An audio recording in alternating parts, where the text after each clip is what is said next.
अस्सलाम वालेकुम एवरीवन। हम स्टार्ट करें अपने प्रैक्टिस क्वेश्चंस। पीपीएससी में ज़्यादातर जो मतलब रिपीट किए जाते हैं या जिनके आने के चांसेस हैं या जो डोमेन वहाँ से पिक की जाती है उससे रिलेटेड क्वेश्चंस होंगे। 1200 MCQs होंगे इंशाल्लाह। से आपकी प्रिपरेशन बहुत अच्छी हो जाएगी। तो ये सीरीज़ स्टार्ट होगी तो 100 MCQs करके हर वीकेंड पे आपको वीडियो प्रोवाइड की जाएगी। 200 जर्नल MCQs होंगे। जर्नल MCQs से मुराद ये है कि जिसके अंदर रेंडम होगी, नाइट पे भी होगी, आपकी रिसर्च भी होगी, आपके सिनारियो बेस्ड भी होंगे, बायोकेमिस्ट्री, इलेक्ट्रोथेरेपी, यानी कि रेंडम क्वेश्चंस होंगे उसके अंदर जिस तरह आपका पेपर होता है। उसके बाद आपके पास है सिनारियो बेस्ड क्वेश्चंस होंगे। ये इजी लेवल होगा, लेकिन इसके अंदर हम टोटली 100 क्वेश्चंस होंगे वो सिनारियो बेस्ड होंगे। उसके बाद हम 100 काइनी और बायोमैकेनिक्स से करेंगे, 50 काइनेजोलॉजी से होंगे, 50 आपके बायोमैकेनिक्स से होंगे। उसके बाद हम ले जाएंगे आपके बायोकेमिस्ट्री के ऊपर। इसमें भी 50 बायोकेमिस्ट्री पे होंगे और 50 पर्टिकुलरली जो से रिलेटेड डिजीज़ हैं उसके ऊपर होंगे। और फिर हम 100 क्वेश्चंस इलेक्ट्रोथेरेपी से करेंगे और फिर 100 क्वेश्चंस हम थेराप्यूटिक्स से MCQs के करेंगे और फिर 100 एक्सरसाइज फिजियोलॉजी से, फिर 100 रिसर्च से, फिर 100 सिनारियो बेस्ड आ जाएंगे, लेकिन ये डिफ़िकल्ट लेवल आ जाएगा आपका। और उसके बाद 100 क्वेश्चंस आपको जो रिपीटेड इंग्लिश के क्वेश्चंस आ चुके हुए हैं वो प्रोवाइड करेंगे, क्योंकि अगर आपने अपना PPSC और NTS का पैटर्न देखा है तो उसके अंदर आपके इंग्लिश और जनरल नॉलेज का 20 मार्क्स का पोर्शन होता है। तो उसके लिए भी 100 इंग्लिश के क्वेश्चंस होंगे जो ज़्यादातर रिपीट हो चुके हुए हैं और 100 आपके पास होंगे जनरल नॉलेज के क्वेश्चंस। तो ये हम सीरीज़ लेके जाएंगे। अगर आप इसे प्रिपेयर करेंगे इंशाल्लाह आपकी काफ़ी मैक्सिमम हद तक तैयारी हो जाएगी। तो इसके साथ आप स्टे ट्यून करें और हम स्टार्ट करते हैं आज की जो सीरीज़ का जब पहला पार्ट है वो आपके PPSC के ये जो प्रैक्टिस क्वेश्चंस हैं वो 1 से 100 तक हम आज स्टार्ट करेंगे। तो सबसे पहले जो हम देख लेते हैं आपका क्वेश्चन क्या है। अच्छा, कोशिश आपने यही करनी है कि आप इन सब के आंसर पहले खुद दें। आपने माइंड में आंसर खुद सोचें, उसके बाद आप आंसर देखें, क्योंकि एक साइकोलॉजिकली भी आपका माइंड वर्क भी ऐसे करता है। जहां आप स्टॉप करेंगे आपकी करेक्शन अभी हो जाएगी, क्योंकि अगर आप सिर्फ आंसर देखते जाएंगे तो आपके लिए याद रखना मुश्किल हो जाएगा। तो अभी आप क्वेश्चन पढ़ें, उसका आंसर खुद अपने माइंड में सोचें और उस आंसर को खुद करेक्ट करें। इस तरीके से आपकी जो होगी अच्छी तैयारी हो जाएगी। तो सबसे पहले क्वेश्चन है, which of the following is not a type of muscle tissue. तो इसमें आपके पास जो ऑप्शन है skeletal muscle, cardiac muscle, epithelial muscle, smooth muscle. इन चारों ऑप्शन में से एक ऑप्शन अपने माइंड में आप सोच लें कि क्या आंसर हो सकता है। उसके बाद जो है आप चाहे वीडियो पॉज कर सकते हैं या फिर अगर सोचना चाहें, देखना चाहें तो आप देख सकते हैं डायरेक्ट आंसर भी। तो करेक्ट आंसर जो है वो उसका एपिथेलियल है। अच्छा, साइड नोट्स मैंने साथ में प्रोवाइड किए हैं, लेकिन ये डिटेल हम एक एक MCQ में नहीं जा सकते हैं। उसके लिए आपको छोटे छोटे कंसेप्ट पे अलग अलग वीडियोस प्रोवाइड कर दी जाएंगी, लेकिन इसके अंदर बेसिकली हम सिर्फ MCQs ही टारगेट करेंगे। साइड नोट्स जिस तरीके से मैंने दिए हुए हैं, आंसर को एक्सप्लेन भी किया हुआ है और साथ में ये अगर आप साइड नोट्स तैयार करना चाहते हैं स्लाइड्स भी प्रोवाइड कर दी जाएंगी। तो उससे भी क्या होगा, आपको इस कंसेप्ट, इसके पूरे कंसेप्ट की जो होगी वो डिटेल्स भी मिल जाएंगी और आपके जो कंसेप्ट क्लियर नहीं होंगे वो भी हो जाएंगे। तो यहाँ एपिथेलियल लिखा हुआ है। एपिथेलियल जो टिश्यू होता है one of the basic types of animal tissue है। It lines the surfaces and cavities of structure throughout your body serving as a protective barrier. तो एक यही टिश्यू है जो कि आपका मसल टिश्यू नहीं है। और मसल टिश्यू भी मैंने यहाँ पे दिए हुए हैं, ये देखें मसल टिश्यू की ये 3 टाइप्स हैं, स्केलेटल, स्मूथ और कार्डियक। तो ये साइड नोट्स हैं आपके पास, अगर आप इसे भी याद कर लें तो ये सारे ही टिश्यूज दिए हुए हैं और उसमें बताया हुआ है कि एपिथेलियल टिश्यू कौन से है, कनेक्टिव टिश्यू कौन से है, मसल टिश्यू कौन से है, नर्वस टिश्यू कौन से। आप इनके नाम याद चाहें तो याद कर सकते हैं। क्वेश्चन नंबर 2 जो है वो है आपका, the term lordosis refers to the abnormal curvature of which part of the body. बहुत इजी क्वेश्चन है और मेरे ख्याल से बहुत रिपीटेड भी है। इसके अंदर अगर हम चाहें तो इसके जो आपके मतलब के प्रोवाइडेड आपके ऑप्शंस हैं वो थोड़े टफ भी किए जा सकते हैं, लेकिन ये बिल्कुल ईजी आपको प्रोवाइड किए गए हैं। Hip, lumbar spine, thoracic spine और नी। इनमें से अगर आप पहले पॉज कर लें, आप देख लें कि आपके माइंड में कौन सा आता है, एक आंसर ज़रूर सेलेक्ट कीजिएगा कि जो भी आपके माइंड में आ रहा है, ताकि फिर आप वेरीफाई कर सकें कि आपने जो अपना आंसर दिया था क्या वो करेक्ट है भी कि नहीं। The correct answer is spine. Spine से भी ज़्यादा B option is correct, lumbar spine. तो यहाँ पे ये जो है ये आप करेक्ट कर लीजिएगा। लंबर स्पाइन जो होती है वो आपका क्या होती है, लोडोसिस शो करती है। थोरेसिक में आपकी काइफोसिस आती है। इसके साथ मैं आपको पिक्चर भी अटैच करके दे रही हूँ ताकि आप देख सकें और याद भी रख सकें। लोडोसिस में ये भी याद रख लें कि इनवर्ट कर्वेचर होती है स्पाइन की, सर्वाइकल में भी हो सकती है, लंबर में भी हो सकती है। अगर सर्वाइकल होता तो साथ में हमारे पास एक ऑप्शन भी होता है जहाँ पे आपके पास वो दोनों ऑप्शन को करेक्ट होने का भी होता। तो ये याद रख लें, या तो सर्वाइकल में में होती है या फिर लंबर में होती है, और इन दोनों में हो सकती है, थोरेसिक में नहीं हो सकती। तो सर्वाइकल लोडोसिस भी होती है, लंबर लोडोसिस भी होती है, जिसके अंदर इनवर्ट आपकी कर्वेचर आ जाती है। और साथ में ये रही आपके पिक्चर, जिसके अंदर आपको सोए bag, lumbar lordosis, thoracic kyphosis और फॉरवर्ड हेड और गुड पोस्चर दिखाया हुआ है। तो यहाँ से भी आप याद रख सकते हैं कि काइफोसिस हमेशा थोरेसिक की होती है और जो लोडोसिस है वो लंबर या फिर आपके सर्वाइकल रीजन की हो सकती है। तो हमारा नेक्स्ट क्वेश्चन है, which of the following is not a component of central nervous system? इनमें से कौन से चार ऑप्शन में से सीएनएस का पार्ट नहीं है? Is it A brain, B spinal cord, C peripheral nerves, या D none of the above? तो इसमें से आप अपना आंसर चूज कर लें कि आपको कौन सा आंसर करेक्ट लग रहा है। तो right answer is peripheral nerves जो हैं वो आपका सेंट्रल नर्वस सिस्टम का पार्ट नहीं है। यहाँ पे आपके सीएनएस का पार्ट लिखा हुआ है, ब्रेन में से भी सेरिब्रम, आपका सेरिबेलम, ब्रेन स्टेम, डायनसेफेलॉन ये पार्ट हैं, और स्पाइनल कॉर्ड में आपके न्यूरल पाथवेज हैं। इसमें सिर्फ पेरिफेरल नर्व्स जो हैं वो आपके सीएनएस का पार्ट नहीं है, वो आपका पेरिफेरल नर्वस सिस्टम का पार्ट है। तो नेक्स्ट क्वेश्चन जो है वो आपका है, what is the normal range for blood pressure in adult? से काफ़ी दफ़ा रिपीट होता है क्वेश्चन, और ये आपको याद भी होना चाहिए कि इनमें से कौन सी रेंज ऐसी है ब्लड प्रेशर की जो एडल्ट में नॉर्मल कंसीडर की जाती है। ए इज़ 100/60 mmHg, और B is 120/80 mmHg, C is 140/90 mmHg, D is 160/100 mmHg। तो इसमें से आप अपना आंसर सेलेक्ट कर लें। द करेक्ट आंसर इज, अगर आप चाहते हैं आप वीडियो को पॉज करके फिर उसके बाद कंटिन्यू कीजिएगा। The correct answer is 120/80। तो यहाँ पे आपने ये रेंजेस भी याद रखनी है कि सिस्टोलिक और डायस्टोलिक में आपकी नॉर्मल रेंज किसे कंसीडर करें, एलिवेटेड कौन सी है, हाइपरटेंशन स्टेज 1 की कौन सी है, हाइपरटेंशन स्टेज 2 की कौन सी है, और हाइपरटेंसिव क्राइसिस में हम कौन सी कह रहे होते हैं। सिर्फ 10 mg का इसका 10 mmHg का फ़र्क आ रहा है। अगर आप सिस्टोलिक में देखें 120 है, एलिवेटेड में 120 to 129 है, हाइपरटेंसिव में 130 to 139 है, हाइपरटेंसिव स्टेज 2 में अबव 140 है, और हाइपरटेंसिव क्राइसिस की जब बात करते हैं मोर देन 180 हो जाता है। और इस तरह डायस्टोलिक देखें तो 80 mmHg है नॉर्मल में, एलिवेटेड में 80 mmHg से ज़्यादा हो जाएगा, और जब स्टेज 1 कंसीडर करेंगे तो 80 to 89 आ रहा होगा।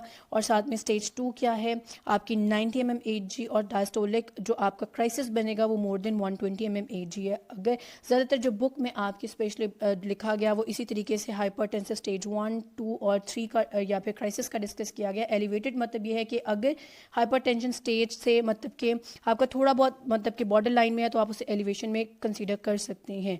तो ये आपने एटलीस्ट नॉर्मल की रेंज, आपकी स्टेज 1 की, स्टेज 2 की, और फिर क्राइसिस कब आता है, ये 3 रेंजेस आपको याद होनी चाहिए। 4 ranges.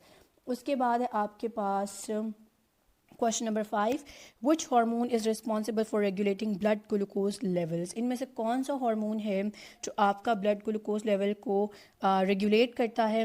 Option A is insulin, option B is oestrogen, option C is testosterone, option D is thyroxine. तो अब इनमें से आप अपना आंसर सेलेक्ट कर लें। The correct answer is insulin. Insulin जो है वो आपका ब्लड ग्लूकोज लेवल जो है वो रेगुलेट करता है। एस्ट्रोजन का भी फंक्शन लिखा हुआ है क्योंकि वो आपके डेवलपमेंट होता है, मेंटेनेंस होता है फीमेल रिप्रोडक्टिव टिश्यूज़ के अंदर, उनके मेंस्ट्रुएशन साइकिल के अंदर।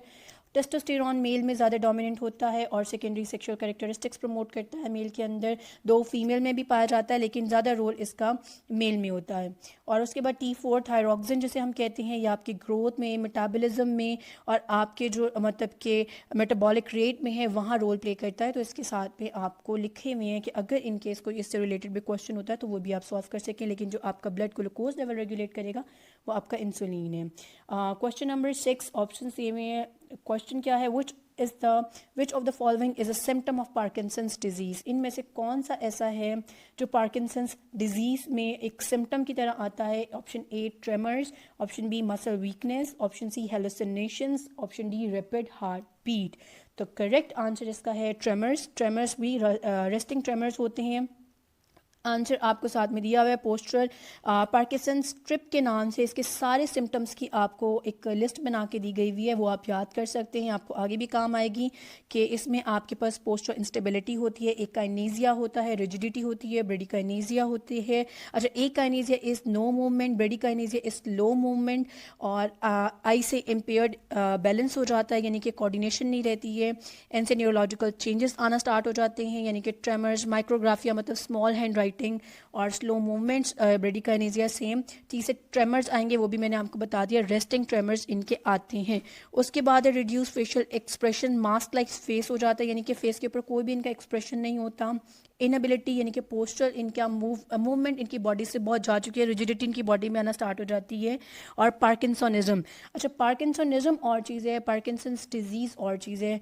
पार्किंसनिज्म क्या होता है, इसके अंदर आप मतलब कि सिर्फ सिम्टम्स एक्सपीरियंस करते हो। पार्किंसनिज्म जो है हम एक सिंड्रोम कंसीडर करते हैं, और सिंड्रोम क्या होता है जिसके अंदर आपके पास सिम्टम्स आ रहे होते हैं, आप पार्किंसन जो है उसे डिजीज़ नहीं कह सकते। इसका दोनों का डिफरेंस आपको एक वीडियो में प्रोवाइड किया जाएगा कि पार्किंसन डिजीज़ और पार्किंसनिज्म में क्या डिफरेंस होता है, तो आप इसमें मज़ीद जो है उधर देख सकते हैं। और ये आपको पिक्चर्स भी दिख गई, पिक्चर एक दिखाई गई है जिसके अंदर आप देख सकते हैं कि किस तरीके से इनकी बॉडी जो होती है प्रेजेंट करती है। मास्क फेस्ड है, स्टूप्ड पोस्चर है, बैक रिजिडिटी है, फ्लेक्स्ड एल्बोज एंड रिस्ट है, फॉरवर्ड टिल्ट ऑफ ट्रंक है, reduced arm swing, hand tremors, resting hand tremors हैं, ट्रेमर्स लेग में भी हैं, slightly flexed हिप्स and knee, shuffling, short या फिर स्टेप गेट भी कहा जाता है। तो ये आप इनके सिम्टम्स याद रखें, ये पूछे जाते हैं, पार्किंसन इंपॉर्टेंट होता है तो वो याद रख लीजिएगा आप। Question number 7, brachial plexus is associated with which part of the body. ये भी बहुत इजी क्वेश्चन है। ब्रेकियल प्लेक्सस बहुत ज़्यादा ड्रॉ किया जाता है सेकेंड ईयर एनाटमी में भी, फर्स्ट ईयर एनाटमी में भी थोड़ा बहुत आपको नो होता है। तो lower limb, A option is lower limb, B is upper limb, C is spine, D is abdomen. Very easy question, उम्मीद है आपने इसका आंसर बिल्कुल करेक्ट दिया होगा। द करेक्ट आंसर इसका है अपर लिम। आपके वहाँ अपर लिम में ब्रेकियल प्लेक्सस जो होता है वो उस पार्ट से एसोसिएट करता है, और इसकी नर्व्स भी लिख दी गई हैं। आप इसकी नर्व्स याद करना चाहते हैं तो वो भी याद कर सकते हैं, musculocutaneous nerve, axillary nerve, radial nerve, medial nerve, ulnar nerve आपके आर्म्स और आपके फोर आर्म और हैंड को सप्लाई करती हैं। तो ये भी आप नर्व्स और उनकी रूट नर्व याद कर लें, क्योंकि अक्सर पेपर में पूछ लिया जाता है कि एक्सिलरी नर्व की रूट नर्व जो मतलब कि रूट ब्रांच है C5 C6, तो इसका भी आपको क्वेश्चन आता है, तो आप ये भी याद कर सकते हैं। और ये इसकी आपको पिक्चर भी शो की गई है, यहाँ से याद करना चाहते हैं आप यहाँ से भी कर सकते हैं, लेकिन फिलहाल आपको ये पता होना चाहिए ब्रेकियल प्लेक्सस क्या है, आपके अपर लिम्ब से एसोसिएट करता है। क्वेश्चन नंबर 8 क्या है, which bone is commonly known as shoulder blade. Very easy question है, आपने जब भी इसके एनाटमी बोन्स की पढ़ी होगी तो आपको बताया गया होगा कि शोल्डर ब्लेड किस पार्ट को कहा जा रहा है। तो ऑप्शन आपके पास कौन सा है, ए स्कैपुला, बी क्लेविकल, सी ह्यूमरस, डी रेडियस। अगर कुछ चीज़ें ऐसी होती हैं जो हम भूल जाते हैं, जैसे मैं इजी क्वेश्चन भी कह रही हूँ, अगर आप नहीं कर पा रहे तो भी इट्स नॉर्मल थिंग, क्योंकि ह्यूमन माइंड चीज़ें भूल जाता है, तो इसमें कोई बिग डील नहीं है। आप उन चीज़ों को जैसे जैसे बार बार रिपीट करेंगे आपको चीज़ें याद होना फिर से स्टार्ट हो जाएंगी। तो करेक्ट आंसर प्लीज़ इसका आप एक बार जहन में सोच लीजिए, उसके बाद हम इसको करेक्ट आंसर की तरफ देखते हैं। The right answer is scapula. Scapula जो है उसी को हम शोल्डर ब्लेड कहते हैं, तो ये आंसर आपको याद होना चाहिए। Question number 9, what is the primary function of respiratory system. Respiratory system का प्राइमरी फंक्शन क्या होता है। Option A regulation of body temperature, B transportation of oxygen, C regulation of blood glucose levels, या D protection from pathogens. आप इनमें से अपना जो भी करेक्ट आंसर है वो अपने माइंड में सोच लीजिए। द करेक्ट आंसर इसका है ट्रांसपोर्टेशन ऑफ ऑक्सीजन, यानी कि आपकी जो ऑक्सीजन और कार्बन डाइऑक्साइड का एक्सचेंज है वही उसका प्राइमरी फंक्शन है। आपके लंग्स का, आपके रेस्पिरेटरी सिस्टम का, आप ब्रीद इन करते हैं, ब्रीद आउट करते हैं, क्योंकि आपने ऑक्सीजन लेके जानी है, कार्बन डाइऑक्साइड बाहर निकालनी होती है, तो ट्रांसपोर्टेशन ऑफ ऑक्सीजन इसका करेक्ट आंसर है। क्वेश्चन नंबर 10 क्या है, which of the following is not a cranial nerve. Cranial nerve इनमें से कौन सी जो है वो नहीं है। नॉट के ऊपर मार्क करना है, क्योंकि अक्सर क्वेश्चन के अंदर यही होता है, वो नॉट दिया होता है यहाँ पे, तो आपको मैंने मार्क करके दिया हुआ है, कैपिटलाइज्ड है, अक्सर पेपर में नहीं होता है कैपिटलाइज, तो वहीं हम गलती करते हैं ऑप्शंस में, तो इसलिए क्वेश्चन हमेशा ध्यान से पढ़ा करें। Which of the following is not a cranial nerve. Option A olfactory nerve, B vagus nerve, C radial nerve, या डी ऑप्टिक नर्व। इनमें से कौन सी नहीं है, आप अपना आंसर अपने माइंड में सोचें। The correct answer is radial nerve. इनमें से कौन सी है आपकी नहीं है। और पीछे भी अगर याद हो ब्रेकियल प्लेक्सस के अंदर रेडियल नर्व आपकी आई थी, तो ये ब्रेकियल प्लेक्सस से आ रही होती है, ये क्रेनियल नर्व नहीं है आपकी। क्रेनियल नर्व को अगर आप याद करना चाहते हैं, यहाँ पे आपको एक निमोनिक प्रोवाइड किया गया है जिसके अंदर 3 बार ओ है, to touch and feel very green vegetables, आ आगे साउंड है, तो यहाँ से आप याद कर सकते हैं। ऑल्फैक्टरी 1 है, 2 ऑप्टिक है, ऑक्यूलोमोटर 3 है, ट्रोक्लियर 4 है, ट्राइजेमिनल 5 है, एब्ड्यूसेंट 6, फेशियल 7, वेस्टिबुलो कॉक्लियर आपकी 8, ग्लोसोफेरेंजियल आपकी 9, 10 वागस, एसेसरी 11 और हाइपोग्लोसल 12 है। कुछ लोगों को बिल्कुल भी ज़रूरत नहीं पड़ती, क्योंकि जैसे जैसे आप याद करते हैं आपको निमोनिक की ज़रूरत नहीं पड़ती, आपको वैसे ही याद रह जाती हैं। अगर आप उनमें से हैं तो वेल एंड गुड है। जो अगर आप न्यू है जो उनको याद करना है तो आप इस निमोनिक का सहारा ले सकते हैं। जैसे जैसे रिपीट करेंगे आपको ये वैसे याद हो जाएंगी। उसके बाद है question number 11, which of the following is a function of cerebellum. इनमें से कौन सा है, क्योंकि अगर आपको मैंने जो पीछे हमने जहाँ पे पढ़ा था कि CNS का पार्ट नहीं है, वहाँ सेरिबेलम के कुछ मैंने आपको पिक्चर्स अटैच साथ में साइड नोट्स किए थे। अगर वहाँ ही आप याद कर लेंगे कि सेरिबेलम का क्या फंक्शन है, आपके बाकी पार्ट्स का क्या है, तो आगे भी आपको क्वेश्चन में आसानी हो सकती है। तो इनमें से कौन सा फंक्शन है सेरिबेलम, अगर आप ऐसे भी याद कर रहे हैं तो भी वेल एंड गुड है। Option A regulation of body temperature, option B coordination of movement, option C regulation of blood pressure, या option D production of hormones. Cerebellum का क्या फंक्शन है, तो आपने राइट आंसर इसका देखना है, that is coordination of movement आपका सेरिबेलम में। और अक्सर क्वेश्चन ऐसे भी होता है कि loss of coordination of movement अगर आपका होता है तो कौन सा पार्ट इफेक्ट होता है, तो वो आपका सेरिबेलम होता है। तो उसके बाद क्वेश्चन नंबर 12 है आपके पास, which of the following structure is not part of urinary system. इनमें से कौन सा स्ट्रक्चर ऐसा है जो कि आपका यूरिनरी सिस्टम का पार्ट नहीं है। A is kidney, kidneys, B ureters, C bladder, या डी गाल ब्लडर। एनाटमी अगर जर्नल आपने पढ़ी हुई है तो ऑब्वियसली ये आपका इजी क्वेश्चन हो जाएगा, लेकिन अगर आप काफ़ी अरसे के बाद पढ़ रहे हैं तो फिर से आप इसे याद कर सकते हैं। दैट इज़ गाल ब्लैडर जो है वो आपका यूरिनरी सिस्टम का पार्ट नहीं है, आपके लिवर के पास पड़ा होता है। तो ये आपका वहाँ से मतलब कि बाइल वगैरह जो प्रोड्यूस होता है वहाँ हेल्प करता है, तो ये आपके यूरिनरी सिस्टम का पार्ट नहीं है। ये आपके GIT सिस्टम में थोड़ा बहुत इन्वॉल्व होता है, क्योंकि इसी से आपका बाइल आता है जो कि फ़ैट इमल्सिफिकेशन के लिए यूज़ करते हैं हम। और मेन पार्ट कौन से यूरिनरी सिस्टम के, वो है किडनीज, यूरेटर्स, यूरिनरी ब्लडर, और जो एक इसमें से मिसिंग था वो था यूरेथ्रा। तो ये आपने याद रख लेने हैं। उसके बाद आपका नेक्स्ट क्वेश्चन है, which of the following is not a type of connective tissue. इनमें से कौन सा कनेक्टिव टिश्यू नहीं है। पहले ही हमारा क्वेश्चन शायद इसी से स्टार्ट हुआ था जहाँ एपिथेलियल आंसर था। तो इनमें से कौन सा कनेक्टिव टिश्यू नहीं है, बोन, मसल, कार्टिलेज और ब्लड। तो ए बोन है, बी मसल है, सी कार्टिलेज है, डी ब्लड है। The correct answer is B muscle, इसमें से कनेक्टिव टिश्यू नहीं है। और ये रहे आपके कनेक्टिव टिश्यू और उसके एग्जांपल के एडुलर टिश्यू कौन से होते हैं। फॉर एग्जांपल सबक्यूटेनियस टिश्यू दिया हुआ है, adipose tissues. Dense regular connective tissue कौन से हैं, डेंस इरेगुलर कनेक्टिव टिश्यू के उसके आगे सबकी एग्जांपल्स भी हैं, hyaline cartilage, fibrocartilage, elastic cartilage, compact bone, spongy bone, even blood. Fluid connective tissue होता है जैसे कि आपके ब्लड इन ब्लड वेसल्स। आपकी सारी एग्जांपल्स दी हुई हैं, तो आप इसे साइड नोट्स की तरह यूज़ कर सकते हैं। अच्छा, while muscle tissue relies on connective tissue.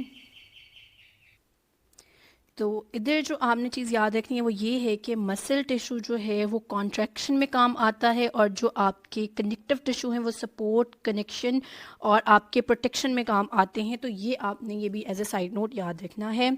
उसके बाद है क्वेश्चन नंबर 14 कि what is the primary function of lymphatic system. Lymphatic system का प्राइमरी फंक्शन क्या होता है। A regulation of body temperature, B transportation of nutrients, C defence against pathogens, या D production of hormones. तो इसमें से correct answer है defence against pathogens. Lymphatic functions जो हैं, लिम्फेटिक सिस्टम के जो फंक्शंस हैं वो फ्लूइड बैलेंस है, इम्यून डिफेंस है, फैट एब्जॉर्प्शन है, ट्रांसपोर्ट ऑफ लिम्फोसाइट्स है, एब्जॉर्प्शन ऑफ न्यूट्रिएंट्स है।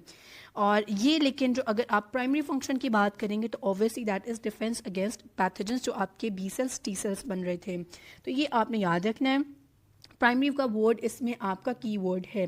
Which of the following, question number 15 is which of the following is a function of endocrine system.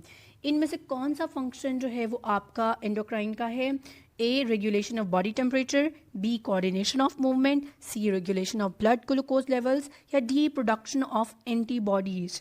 तो करेक्ट आंसर इसका है C regulation of blood glucose levels, क्योंकि insulin आपके जो आएंगे hormones वगैरह वो एंडोक्राइन सिस्टम का पार्ट है, तो वही आपका रेगुलेट करेगा ब्लड ग्लूकोज लेवल। ये एक इनडायरेक्ट क्वेश्चन है, अगर आप देखें एंडोक्राइन सिस्टम ही हार्मोन रिलीज करेंगे और उसी के थ्रू आपका ब्लड ग्लूकोज लेवल होगा, क्योंकि बॉडी टेम्परेचर जो है वो आपका थर्मो जो आपका होम्योस्टेसिस वगैरह है उससे रेगुलेट होगा, और आपका जो कोऑर्डिनेशन है वो हमने पढ़ लिया सेरिबेलम का काम है।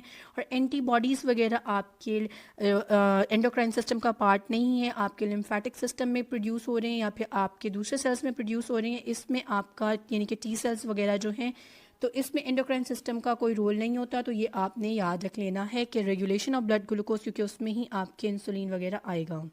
The primary responsibility for direct regulation for of body temperature falls under the nervous system, यानी वही आपका, क्योंकि हम जो आपकी होम्योस्टेसिस वगैरह है वो आपके हाइपोथैलेमस वगैरह रेगुलेट करेंगे, क्योंकि वो डिटेक्ट करेंगे तो आपका जो है बॉडी टेम्परेचर वो आपका मैनेज होगा, रेगुलेट होगा। Question number 16 is which of the following is not a type of joint in human body, इनमें से कौन सा ऐसा है जो कि एक जॉइंट की टाइप नहीं है। क्वेश्चन नंबर ए है ball and socket joint, B hinge joint, C pivot joint, D synapse joint. The correct answer is D synapse joint, क्योंकि synapse joint कुछ भी नहीं होता, synapse junction ज़रूर exist करता है आपके nervous system में। Question number 17 है which of the following is not a function of skin? A. Protection from pathogens, B. Regulation of body temperature, C. Production of hormones, D. Sensation of touch. अब यहाँ पे आपने जो keyword है not a function of skin याद रखना है। Correct answer इसका क्या है?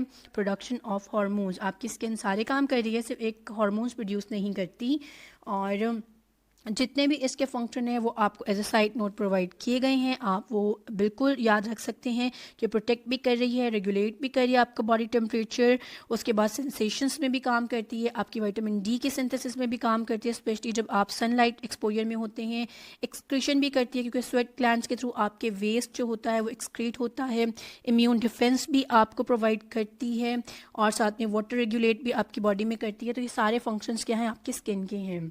उसके बाद आपके पास है question number 18, the trachea is also known as, इनमें से ट्रिकिया का दूसरा नाम क्या है जिसे हम ज़्यादातर कहते हैं? A wind pipe, B food pipe, C oesophagus, या डी ब्रोंकस। तो इसका करेक्ट आंसर है विंड पाइप। ट्रिकिया को आप विंड पाइप भी कहते हैं, या फिर इसे दूसरी तरह भी क्वेश्चन पूछा जा सकता था कि विंड पाइप जो है वो किसे कहा जाता है। तो यहाँ पे आपको ब्रोंकस, ब्रोंक्यूल्स, ट्रेकिया लिस्ट दी जाती, तो वहाँ पे भी आप सेलेक्ट कर सकते थे कि trachea is the right answer. Trachea is for wind pipe. और यहाँ पे आपको ये भी एक निमोनिक प्रोवाइड किया गया। अगर आपको ऐसे ही पूरा पाथवे याद है आपके लंग्स का तो आपको बिल्कुल ज़रूरत नहीं है निमोनिक की, लेकिन अगर आपको नहीं याद है तो आप इसके थ्रू याद कर सकते हैं। यानी कि नोज सबसे पहले आती है, नोज से आपके जैसे ब्रीद इन किया आपने, माउथ, फिर उसके बाद लेरिंग्स, फिर लेरिंग्स के बाद ट्रिकिया, ट्रिकिया के बाद ब्रोंकाई, ब्रोंकाई के बाद लंग्स, लंग्स के बाद ब्रोंक्यूल्स, और ब्रोंक्यूल्स के बाद एल्वियोलाई। ये पूरा पाथवे है। अगर आपको ऐसे ही याद है तो वेल एंड गुड, नहीं तो आप इस निमोनिक का सहारा ले सकते हैं। Question number 19 is which of the following is not a type of blood vessel, इनमें से कौन सी जो है वो एक ब्लड वेसल की टाइप नहीं है? A artery, B vein, C capillary, D tendon. तो करेक्ट आंसर इसका है ऑब्वियसली द टेंडन। टेंडन आपके जो होता है मसल टू जो बोन आपके वो ज्वाइन करके दे रहा होता है वो आपका टेंडन होता है। तो that is not your blood vessel, या फिर किसी भी टाइप में नहीं आता आपके ब्लड वेसल की। विच of the following, question number 20, which of the following is not a component of male reproductive system. Male reproductive system में इनमें से कौन सी ऐसी चीज़ें जो नहीं आती? A testes, B ovaries, C penis, D prostate gland. The correct answer इसका है बी ओवरीज। ओवरीज जो है फीमेल रिप्रोडक्टिव सिस्टम का पार्ट होता है, और जो मेल रिप्रोडक्टिव सिस्टम के कुछ मेन पार्ट्स हैं वो यहाँ पे लिखे हुए हैं, आप याद करना चाहें आप कर सकते हैं। Testes, epididymis, vas deferens, seminal vesicles, prostate gland, साथ में आपके हैं बल्बो यूरेथ्रल ग्लैंड्स जिसे हम कापर्स ग्लैंड्स भी कहते हैं, यूरेथ्रा और पीनिस। तो ये आपके मेल रिप्रोडक्टिव सिस्टम हो गया। फिर है question number 21, which of the following bones is not part of your axial skeleton? A skull, B rib cage, C pelvis, D vertebra। तो इसमें से कौन सा आपका एक्सियल स्केलेटन नहीं है? आपकी स्कल, आपका रिब केज, आपका पेल्विस, या आपकी vertebra. The correct answer is your pelvis. Pelvis is not part of your axial skeleton. और यहाँ पे आपके एक्सियल स्केलेटन के कुछ पार्ट्स लिखे हुए हैं। स्कल है, वर्टिब्रल कॉलम यानी कि आपकी स्पाइन, आपके रिब्स, आपकी स्टर्नम जिसे हम ब्रेस्ट बोन भी कहते हैं, और जो आपके अपेंडिकुलर स्केलेटन जिसे हम कहते हैं उसमें आपका आता है पेल्विस यानी कि पेक्टोरल गर्डल आती है शोल्डर की, आपकी पेल्विक गर्डल आती है यानी हिप की, आपके अपर लिम्स और आपके लोअर लिम्स आ जाते हैं। तो ये आपको पेंडिकुलर स्केलेटन और एक्सियल स्केलेटन का भी पता होना चाहिए। अगर आपको थोड़ी स्पीड ज़्यादा लग रही है तो आप स्पीड स्लो करके भी दे सकते हैं, क्योंकि क्वेश्चन आपके 100 हमने पूरे करने हैं। तो अगर आपको स्पीड ज़्यादा लगे तो आप स्लो डेफिनेटली करके उस पूरी वीडियो को देख सकती हैं। क्वेश्चन नंबर है 22, और which of the following is a function of liver, function क्या है इनमें से लिवर का? A regulation of blood pressure, B production of red blood cells, C detoxification of harmful substances, D regulation of body temperature. इनमें से कौन सा function है लिवर का? The correct answer is C, detoxification of harmful substances जो है आपके liver का फंक्शन है, क्योंकि ब्लड प्रेशर आपका रेगुलेट नहीं करती, ना ही आरबीसीज प्रोड्यूस करके लिवर देता है और ना ही आपके बॉडी टेम्परेचर को करता है। तो एक ही ऑप्शन है detoxification of harmful substances. Question number 23, which of the following is not a type of blood is not a type of white blood cell, इनमें से कौन सा जो है वो वाइट ब्लड सेल नहीं है? ए न्यूट्रोफिल, बी इजेनोफिल, सी थ्रोम्बोसाइट, डी लिम्फोसाइट। इनमें से कौन सा आपका वाइट ब्लड सेल नहीं है? The correct answer is C, thrombocyte. वो आपका जो है वाइट ब्लड सेल नहीं है। आपके वाइट ब्लड सेल में न्यूट्रोफिल्स आते हैं और सॉरी ये आपके पूरे लिस्ट दी हुई है आपके जो भी हैं वाइट ब्लड सेल्स। न्यूट्रोफिल्स मल्टीलोब्ड होते हैं, लिम्फोसाइट्स हैं, मोनोसाइट्स हैं, इजेनोफिल्स हैं और बेजोफिल्स हैं। 5 इसकी बेसिक टाइप्स हैं। लिम्फोसाइट्स भी फर्दर 3 टाइप्स की हैं, टी सेल्स, बी सेल्स और आपके एनके सेल्स। और यहाँ पे जो आप चीज़ मज़ीद याद रखना चाहते हैं वो ये कि आपके मल्टीलोब्ड और सेगमेंटेड न्यूक्लियस के साथ न्यूट्रोफिल्स होते हैं। राउंड और ओवल शेप जो है आपकी ज़्यादातर होगी लिम्फोसाइट्स की, और अगर वो लार्ज और ग्रेनुलर हैं तो एनके सेल्स लिम्फोसाइट्स की बन जाएंगी, वरना आप राउंड और ओवल शेप याद रखें लिम्फोसाइट्स के लिए। मोनोसाइट किडनी शेप्स होते हैं या हॉर्स शू शेप्ड होते हैं। इजेनोफिल्स बाइलोब्ड है या सेगमेंटेड है। न्यूट्रोफिल्स मल्टीलोब्ड हैं, इजेनोफिल बाइलोब्ड हैं। और बेजोफिल एस शेप्ड होते हैं या इरेगुलर शेप न्यूक्लियस होते हैं। तो ये भी आप याद रख सकते हैं एज ए साइड नोट। और ये आपको इनकी शेप्स भी दिख गई हैं और बाकी के सेल्स भी आपको दिख गए हैं, तो ये आप याद रख सकते हैं। Neutrophil, eosinophil, basophil, monocytes, T cells, B cells, NK वर्स, नेचुरल किलर और साथ मैक्रोफेज। और ये मज़ीद आपको क्लियर करके जो बताया गया है कि न्यूट्रोफिल्स का इन्वॉल्व है, मोनोसाइट, इजेनोफिल, लिम्फोसाइट्स, बेजोफिल्स, ये भी आप याद रख सकते हैं। और उसके बाद है question number 24, the sciatic nerve is associated with which part of the body. Sciatic nerve का आपको लाजमी पता होना चाहिए, क्योंकि बीइंग अ फिजियोथेरेपिस्ट शार्टिक का एक बहुत कॉमन प्रॉब्लम है, तो हमें शार्टिक नर्व के बारे में बिल्कुल पता होना चाहिए। और ये बिल्कुल इजी क्वेश्चन है, क्योंकि इसके ऑप्शन में बिल्कुल आपसे पूछा गया इजी से कि A lower limb, B upper limb, C spine या डी एब्डोमेन। तो इसका correct answer is lower limb, कि आपके लोअर लिम्ब के साथ एसोसिएट करती है आपकी शार्टिक नर्व। उसके बाद है शार्टिक नर्व की, इसमें वो भी बताए नर्व रूट्स भी, कि lumbar L4, S3, sectoral S1, S3 यानी L4, L5, S1, S2, S3 सारी ही इसकी नर्व रूट्स हैं। और इसके ज़्यादातर जो है हमारे पास जैसे कि आते हैं बल्ज की वजह से भी आपकी प्रॉब्लम्स आती हैं, क्योंकि यही नर्व रूट्स आ रही होती हैं। आप ये देखें ना, जहाँ से L4 से S3 तक अगर यहाँ में कहीं पे भी बल्ज होगा तो आपको शार्टिक नर्व की इम्पिंचमेंट दिख सकती है, तो वहाँ पे आपको शार्टिका भी मिल सकता है। तो ये आपने शार्टिक नर्व को याद रखना है कि लोअर लिम्ब से एसोसिएट करें, इसकी नर्व रूट क्या है, बेसिक ये चीज़ें आपको याद रखनी है। Which of the following is not a function of digestive system. इनमें से कौन सी ऐसी चीज़ है जो डाइजेस्टिव सिस्टम का फंक्शन नहीं परफॉर्म, यानी कि फंक्शन नहीं है उसका? A regulation of body temperature, B absorption of nutrient, C elimination of waste या डी ब्रेकडाउन ऑफ फूड। इनमें से कौन सा काम है जो डाइजेस्टिव सिस्टम नहीं करता? तो correct answer is regulation of body temperature, वो उसका काम नहीं है। बाकी एलिमिनेशन ऑफ वेस्ट भी, क्योंकि आपके जो GIT सिस्टम है वो पूरा आपके वेस्ट को भी इलेक्ट करता है, खाने को भी तोड़ता है और साथ में आपके न्यूट्रिएंट्स को भी एब्जॉर्ब करता है। और उसके बाद है question number 26, which of the following is a function of kidneys. इनमें से कौन सा काम है जो किडनीज एज अ फंक्शन करते हैं?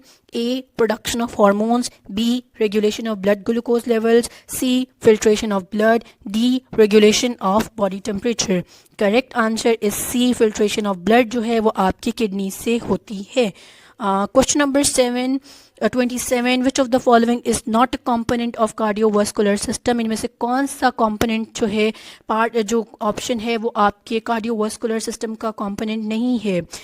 वैसे आपको साइड पे as a side note cardiovascular system के कॉम्पोनेंट्स दिख गए हैं, तो उम्मीद है आपका आंसर बहुत इजी हो गया होगा कि हार्ट, ब्लड वेसल्स, और आपके ब्लड जो है वो आपके कार्डियोवास्कुलर सिस्टम का पार्ट है, यानी कि इसमें आपका हार्ट भी आ जाएगा, आपके ब्लड वेसल्स भी आ जाएगी। अब आपके पास ऑप्शन है लंग्स या स्प्लीन में से चूज़ करना है, यानी बी और डी में से। तो करेक्ट आंसर है डी, क्योंकि आपके जो स्प्लीन है वो आपके कार्डियोवास्कुलर सिस्टम का नहीं है। लंग्स इसलिए इंक्लूड हो जाता है क्योंकि आपके जो एक्सचेंज ऑफ ऑक्सीजन है वो वहीं से होगा, तो जिसकी वजह से आपका पूरा कार्डियोवास्कुलर सिस्टम जो है वो ऑपरेट कर रहा है। उसके बाद है question number 28, which of the following is not a type of muscle contraction, में से कौन सी ऐसी ऑप्शन है जो मसल कॉन्ट्रैक्शन की कोई टाइप नहीं है? A isotonic, isometric, B C eccentric, D endothermic.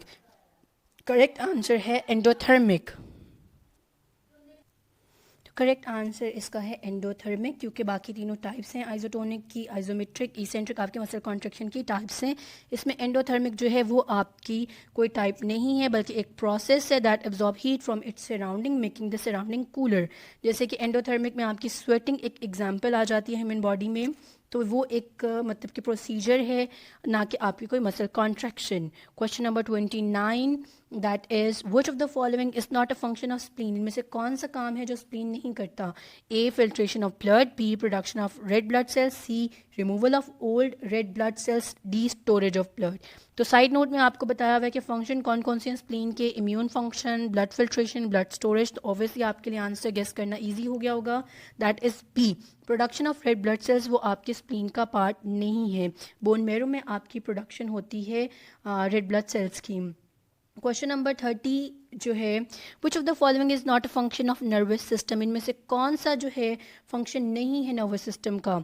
A regulation of body temperature, B coordination of movement, C perception of stimuli, D regulation of blood pressure. कि इनमें से कौन सा अब बताएं आपका फंक्शन नहीं है नर्वस सिस्टम का? The correct answer is regulation of body temperature आपके नर्वस सिस्टम का पार्ट नहीं है। बाकी coordination of movement, perception of stimuli, regulation of blood pressure जो है आपका नर्वस सिस्टम का पार्ट है। अच्छा, यहाँ पे आपने एक चीज़ और देखनी है, क्योंकि आपका हाइपोथैलेमस वगैरह इन्वॉल्व ज़रूर होता है आपके ब्लड बॉडी टेम्परेचर को डिटेक्ट करने में, क्योंकि वो डिटेक्ट करेगा तो आपके जो मतलब के रिलीजिंग हार्मोन्स होते हैं हाइपोथैलेमस से वो रिलीज़ होते हैं, और फिर हार्मोन्स के थ्रू आपके रेगुलेट हो रहा होता है आपका बॉडी टेम्परेचर, यानी इनडायरेक्ट तो बन जाएगा। लेकिन अगर ऑप्शंस में हमेशा देखा जाएगा कि ऑप्शन में ऐसा कौन सा है, तो हमेशा ये भी सूट किया जाता है कि अगर कुछ ऐसे ऑप्शंस होते हैं जो आपके रिलेट कर रहे होते हैं, लेकिन अगर हम पूरा देखेंगे तो वो एक मोस्ट सूटेबल चॉइस बनती है उस टाइम पे, तो आपने वहाँ पे वो वाला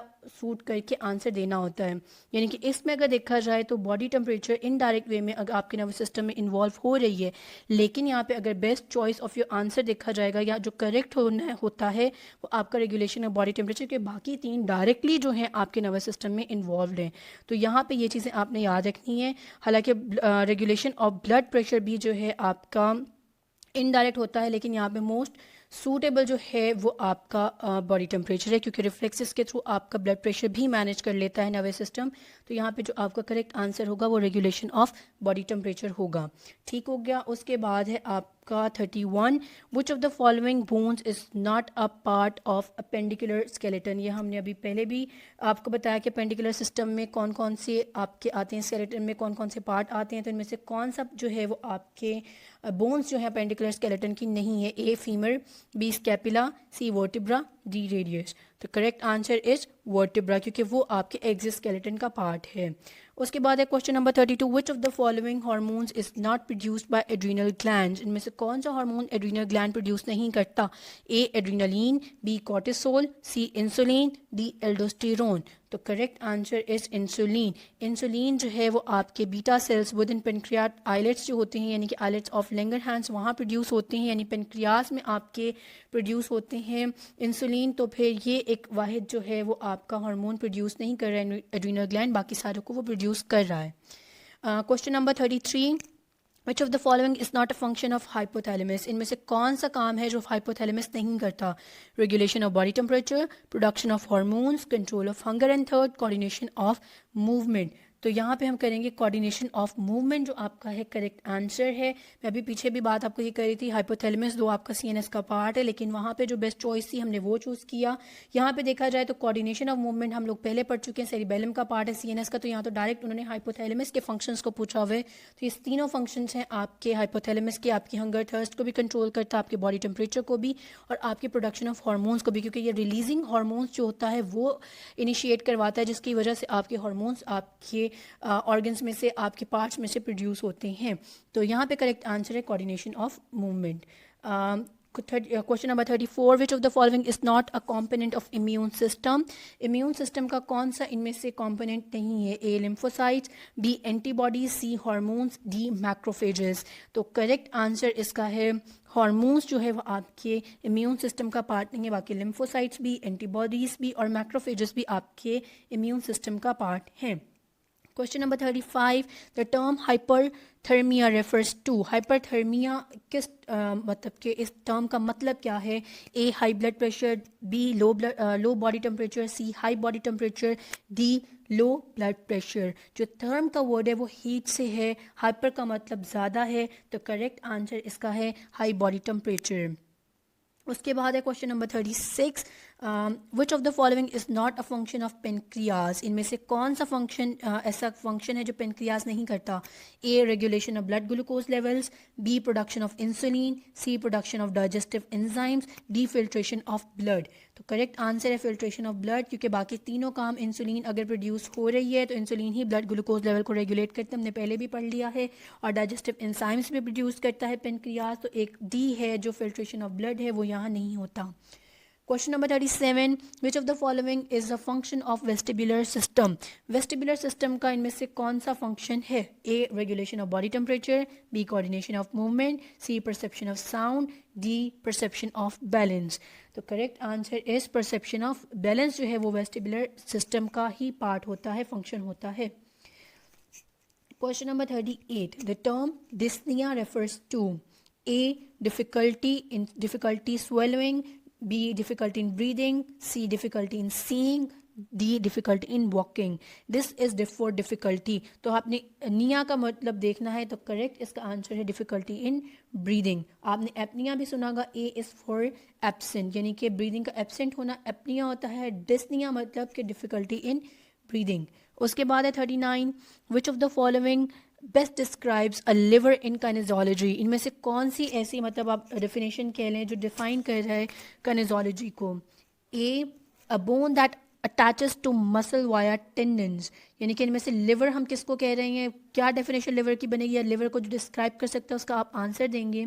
ए a bone that attaches to muscle via tendons, B a rigid structure that rotates around a fix point called a fulcrum, C a joint that allows for movement between two bones, D a specialized cell that produces and secretes hormones. तो correct answer B है कि a rigid structure that rotates around a fixed point called a fulcrum. Fulcrum की definition जो है वो हम इसमें से ले सकते हैं, जो आपके पास प्रोवाइडेड ऑप्शंस हैं। उसके बाद है question number 40, which of the following is not a type of bone. इनमें से कौन सी जो है वो एक कोई टाइप नहीं है बोन की? A long bone, B short bone, C flat bone, D smooth bone.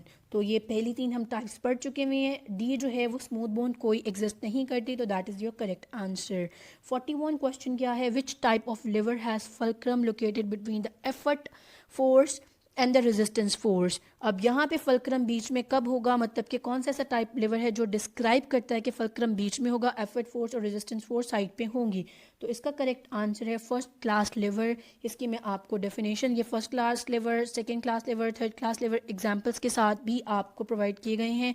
तो ये आप याद लाजमी रखें कि फर्स्ट क्लास लिवर में फल्क्रम बीच में होता है, और सेकेंड क्लास लिवर में आपका फल्क्रम अच्छा इसमें एग्जाम्पल एक्सप्लेन की गई हैं। इसमें ये एक पिक्चर है, यहाँ पे आपको एक्सप्लेन हो रहा है। फर्स्ट क्लास लिवर में फल्क्रम जो है आपका बीच में है, सेकेंड क्लास लिवर में आपका फल्क्रम साइड पे है, और थर्ड में भी, लेकिन जो आपका है लोड सेकेंड क्लास लिवर में लोड बीच में है, और थर्ड में आपका एफर्ट जो है वो बीच में है, एफर्ट फोर्स बीच में है, और सेकेंड में लोड बीच में है। तो ये आपने लाजमी याद रखना है, इससे आपको आसानी हो जाएगी first class liver, second class liver और थर्ड क्लास लिवर को मतलब कि आइडेंटिफाई करने में।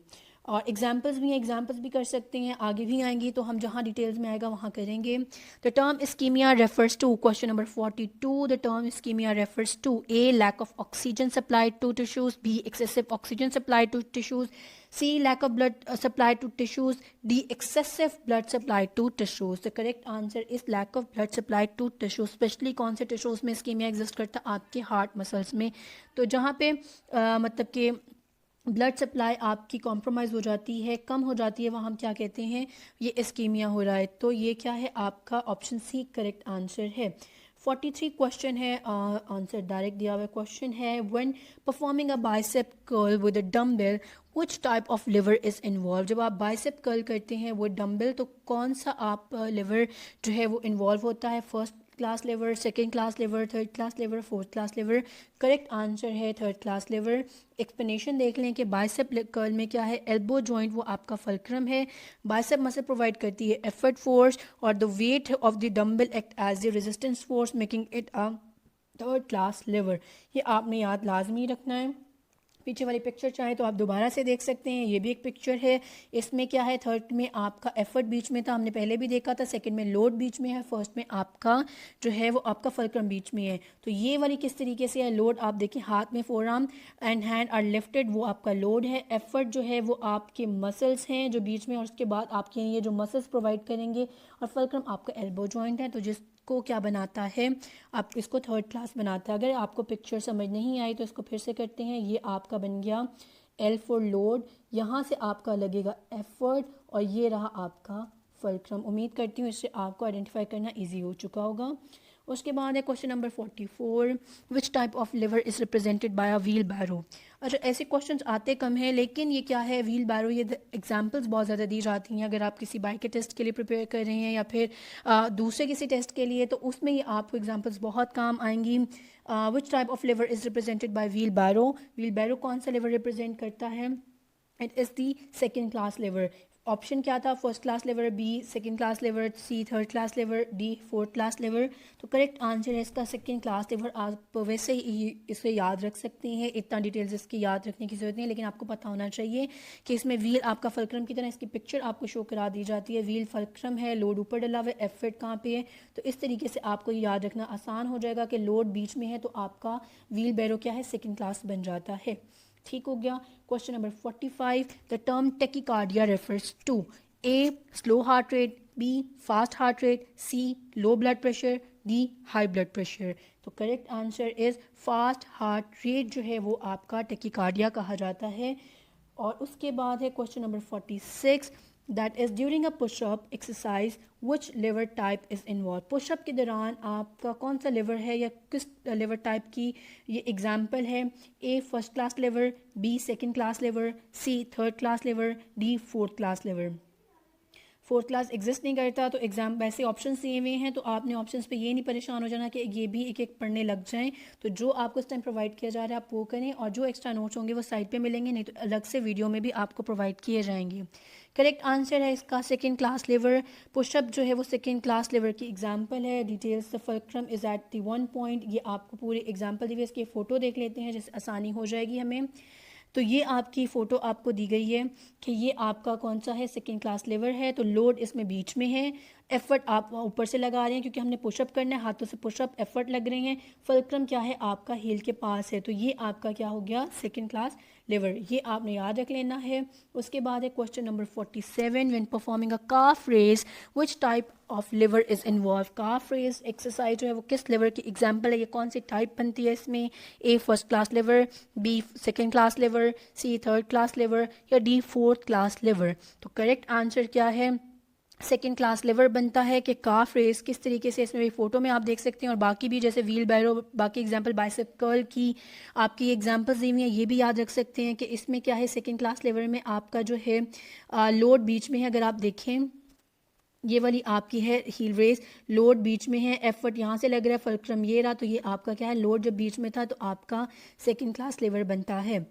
Question number 48, which type of lever is represented by nutcracker. पीछे भी आपको एग्जांपल दी हुई थी, फिर भी आप इसमें से देखें, A first class lever, B second class lever, C third class lever, fourth या डी फोर्थ क्लास लिवर। तो correct answer is second class lever जो है आपका नट क्रैकर है। उसमें भी आपको बताया गया फलक्रम आपका कहाँ पे है, लोड आपका बीच में है, जिसकी वजह से क्या है, ये आपका सेकंड क्लास लिवर है। Question number 49, which term refers to the study of forces and their effects on living system। जब आप forces पढ़ते हैं या study of forces होते हैं, उनके system पे effect क्या आता है, तो उसे क्या कहा जाता है, A anatomy, B physiology, C biomechanics, C pathology। The correct answer is biomechanic की ये definition है जब आप forces और उसके effect पढ़ते हो living system के ऊपर। Question number 15, the term kyphosis refers to abnormal curvature of which part of the body। पहला दूसरा सवाल शायद यही था, A neck, B spine, C hip, D knee। Very easy options हैं, तो इसमें तो बहुत आसान है कि बी ही है। और काइफोसिस भी अगर आपको मोर स्पेसिफिक कर दिया जाए, आपको थोरेसिक का वर्ड पता होना चाहिए, बी स्पाइन, और ये थोरेसिक के लिए हम यूज़ करते हैं। ये पीछे भी आपको पिक्चर भी प्रोवाइड की गई थी और आंसर भी मैंने ये बताया था। उसके बाद है 51 question, that is which of the following is a symptom of osteoarthritis. इनमें से कौन सा सिम्टम है जो ऑस्टियोआर्थराइटिस का है, A joint swelling, B muscle weakness, C skin rash, D rapid heart beat. Osteo is for bone और आर्थराइट, आर्थरा का जो वर्ड है मतलब बोन, ये जॉइंट के लिए यूज़ करते हैं, और आइटस जो है वो इन्फ्लेमेशन के लिए, यानी कि आपके जॉइंट के इन्फ्लेमेशन को हम ऑस्टियोआर्थराइटिस कहते हैं। तो इसका simple answer is joint swelling. उसके बाद है 52 question, which type of exercise is best for improving cardiovascular health. इनमें से कौन सी एक्सरसाइज बेस्ट है आपके कार्डियोवास्कुलर हेल्थ के लिए, ए रेजिस्टेंस ट्रेनिंग, बी स्विमिंग, सी पाइलेट्स, डी आपके स्ट्रेचिंग। तो करेक्ट आंसर है आपका स्विमिंग इसमें से, क्योंकि वो आपकी कार्डियो एक्सरसाइज में आ जाती है और that is good for your cardiovascular health, और that is your correct answer, क्योंकि लो इम्पैक्ट कंडीशनिंग में आपके हार्ट और लंग को इम्प्रूव करती है। उसके बाद है question number 53, which of the following hormones is not produced by the thyroid gland. में से कौन सा हार्मोन जो है वो थायराइड ग्लैंड नहीं प्रोड्यूस करता, ए इंसुलिन, बी थायरोक्सिन, सी ट्राईआइडोथायरोनिन, उसके बाद डी कैल्सिटोनिन। मेरे ख्याल से हम ए ऑप्शन पढ़ चुके हैं। अगर आपको नहीं भी फॉर एग्जांपल आता कि इनमें से थायराइड प्रोड्यूस क्या करते हैं, लेकिन इंसुलिन हमने बहुत बार पीछे पढ़ चुका है, रेगुलेट कर आपका ब्लड ग्लूकोज लेवल, और बीटा सेल्स प्रोड्यूस करें पेनक्रियाज में, तो एक ये हार्मोन जो है वो थायराइड नहीं प्रोड्यूस कर रहा, बाकी तीनों जो है आपके हार्मोन्स प्रोड्यूस कर रहा है। तो करेक्ट आंसर है insulin. Question number 54, which of the following is a function of vestibular system. इनमें से कौन सा काम है वेस्टिबुलर सिस्टम का फंक्शन है, ये हमने पहले भी पढ़ लिया है, और करेक्ट आंसर इसका क्या था, परसेप्शन ऑफ बैलेंस। अच्छा, इसमें हमें कंफ्यूज नहीं होना, क्योंकि मैं लास्ट टाइम भी बताना चाह रही थी, शायद आगे भी आ जाए। कॉक्लियर अगर आ जाएगा तो हम साउंड के लिए करेंगे, वेस्टिबुलर आ जाएगा तो हम बैलेंस के लिए इसे यूज़ करेंगे, क्योंकि perception of sound, perception of balance जो अलग हैं। तो vestibular system is for perception of balance. अच्छा, यहाँ पे आ भी गया है कि कॉक्लियर सिस्टम जो है वो रिस्पॉन्सिबल फॉर हियरिंग है, और जिसके अंदर कॉक्लिया आता है। वेस्टिबुलर सिस्टम जो है आपके बैलेंस और स्पेशल ओरिएंटेशन के लिए रिस्पॉन्सिबल होता है, जिसके अंदर सेमी सर्कुलर कैनाल्स आ जाती हैं। तो ये आप याद रख सकते हैं। 54 क्वेश्चन, 54 हो चुका है, अब है 55। The term hemiplegia refers to A paralysis of one side of the body, B paralysis of both legs, C paralysis of both arms, D paralysis of the face। Correct answer is A paralysis of one side of the body, hemiplegia। hemi means half, तो एक side body का जो paralysis में होता है उसे हम hemiplegia कहते हैं। Question number 56, which of the following exercises is commonly used for improving muscular endurance। Endurance के लिए हम कौन सी इसमें से एक्सरसाइज है वो ज़्यादातर इस्तेमाल करते हैं, A sprinting, B cycling, C powerlifting, D jumping rope. Correct answer is cycling. Cycling क्या एरोबिक एक्सरसाइज है, लो रेजिस्टेंस मूवमेंट के साथ है, क्योंकि जब आपने एंड्योरेंस करनी होती है आप रिपीटिशन ज़्यादा देते हो और वेट आपका लो इम्पैक्ट होता है या लो रेजिस्टेंस के साथ होता है, तब आपकी एंड्योरेंस बढ़ती है। बाकी जो है स्प्रिंटिंग, पावर लिफ्टिंग, जंपिंग रोप, ये आपकी जो है हाई इम्पैक्ट के साथ है, इसमें एंड्योरेंस नहीं, आपकी स्ट्रेंथ बढ़ेगी लेकिन एंड्योरेंस नहीं। तो कॉमनली हम साइकिलिंग यूज़ करें इसमें से। Which type of exercise is commonly used for rehabilitation after knee surgery? This is your 57th question. कि इनमें से कौन सी जो है हम नी सर्जरी के लिए commonly after knee surgery हम rehab के लिए यूज़ करते हैं? A squats, B lunges, C leg extensions, D jogging. अब नी सर्जरी है तो करेक्ट आंसर इसका है leg extensions, ताकि क्या हो, क्वाड्रिसेप्स मसल्स को हम टारगेट कर सकें, स्ट्रेंथन कर सकें, और ताकि आपको प्रॉब्लम ना आए. स्क्वाट्स और लंजेस, जॉगिंग ये अभी हैवी हो जाएगा तो ये अभी नहीं करवा सकते. नी सर्जरी के बाद लेग एक्सटेंशंस इनफ है. Question number 58. Which of the following exercise is commonly used for rehabilitation after an ankle sprain? अब रिहैब कर रहे हैं, कौन सी एक्सरसाइज यूज करेंगे? एंकल स्प्रेन के बाद. A leg press, B calf raises, C bench press, D shoulder press. Correct answer क्या है? काफ रेजेस हम यूज़ करेंगे ताकि हम एंकल जॉइंट के अराउंड मसल्स को स्ट्रेंथन करके बैलेंस और उनकी रिहैब में आसानी कर सकें. 59th question. Which of the following exercise is beneficial for improving balance and coordination?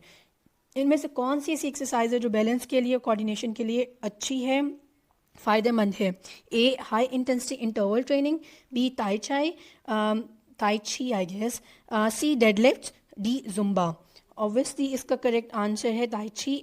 is gentle form of exercise that focuses on slow, deliberate movement and shifting body weight to improve balance and coordination and mental focus. इसकी मैं picture आपको attach कर देती हूँ. इसके अंदर different forms दिखाए गए हैं. जूम करना चाहे आप जूम करके भी देख सकती हैं कि किस तरीके से आप बैलेंस और कोऑर्डिनेशन इम्प्रूव करते हैं, तो ये आप याद रख सकते हैं. 60. Which of the following exercises is commonly used for improving posture and reducing back pain?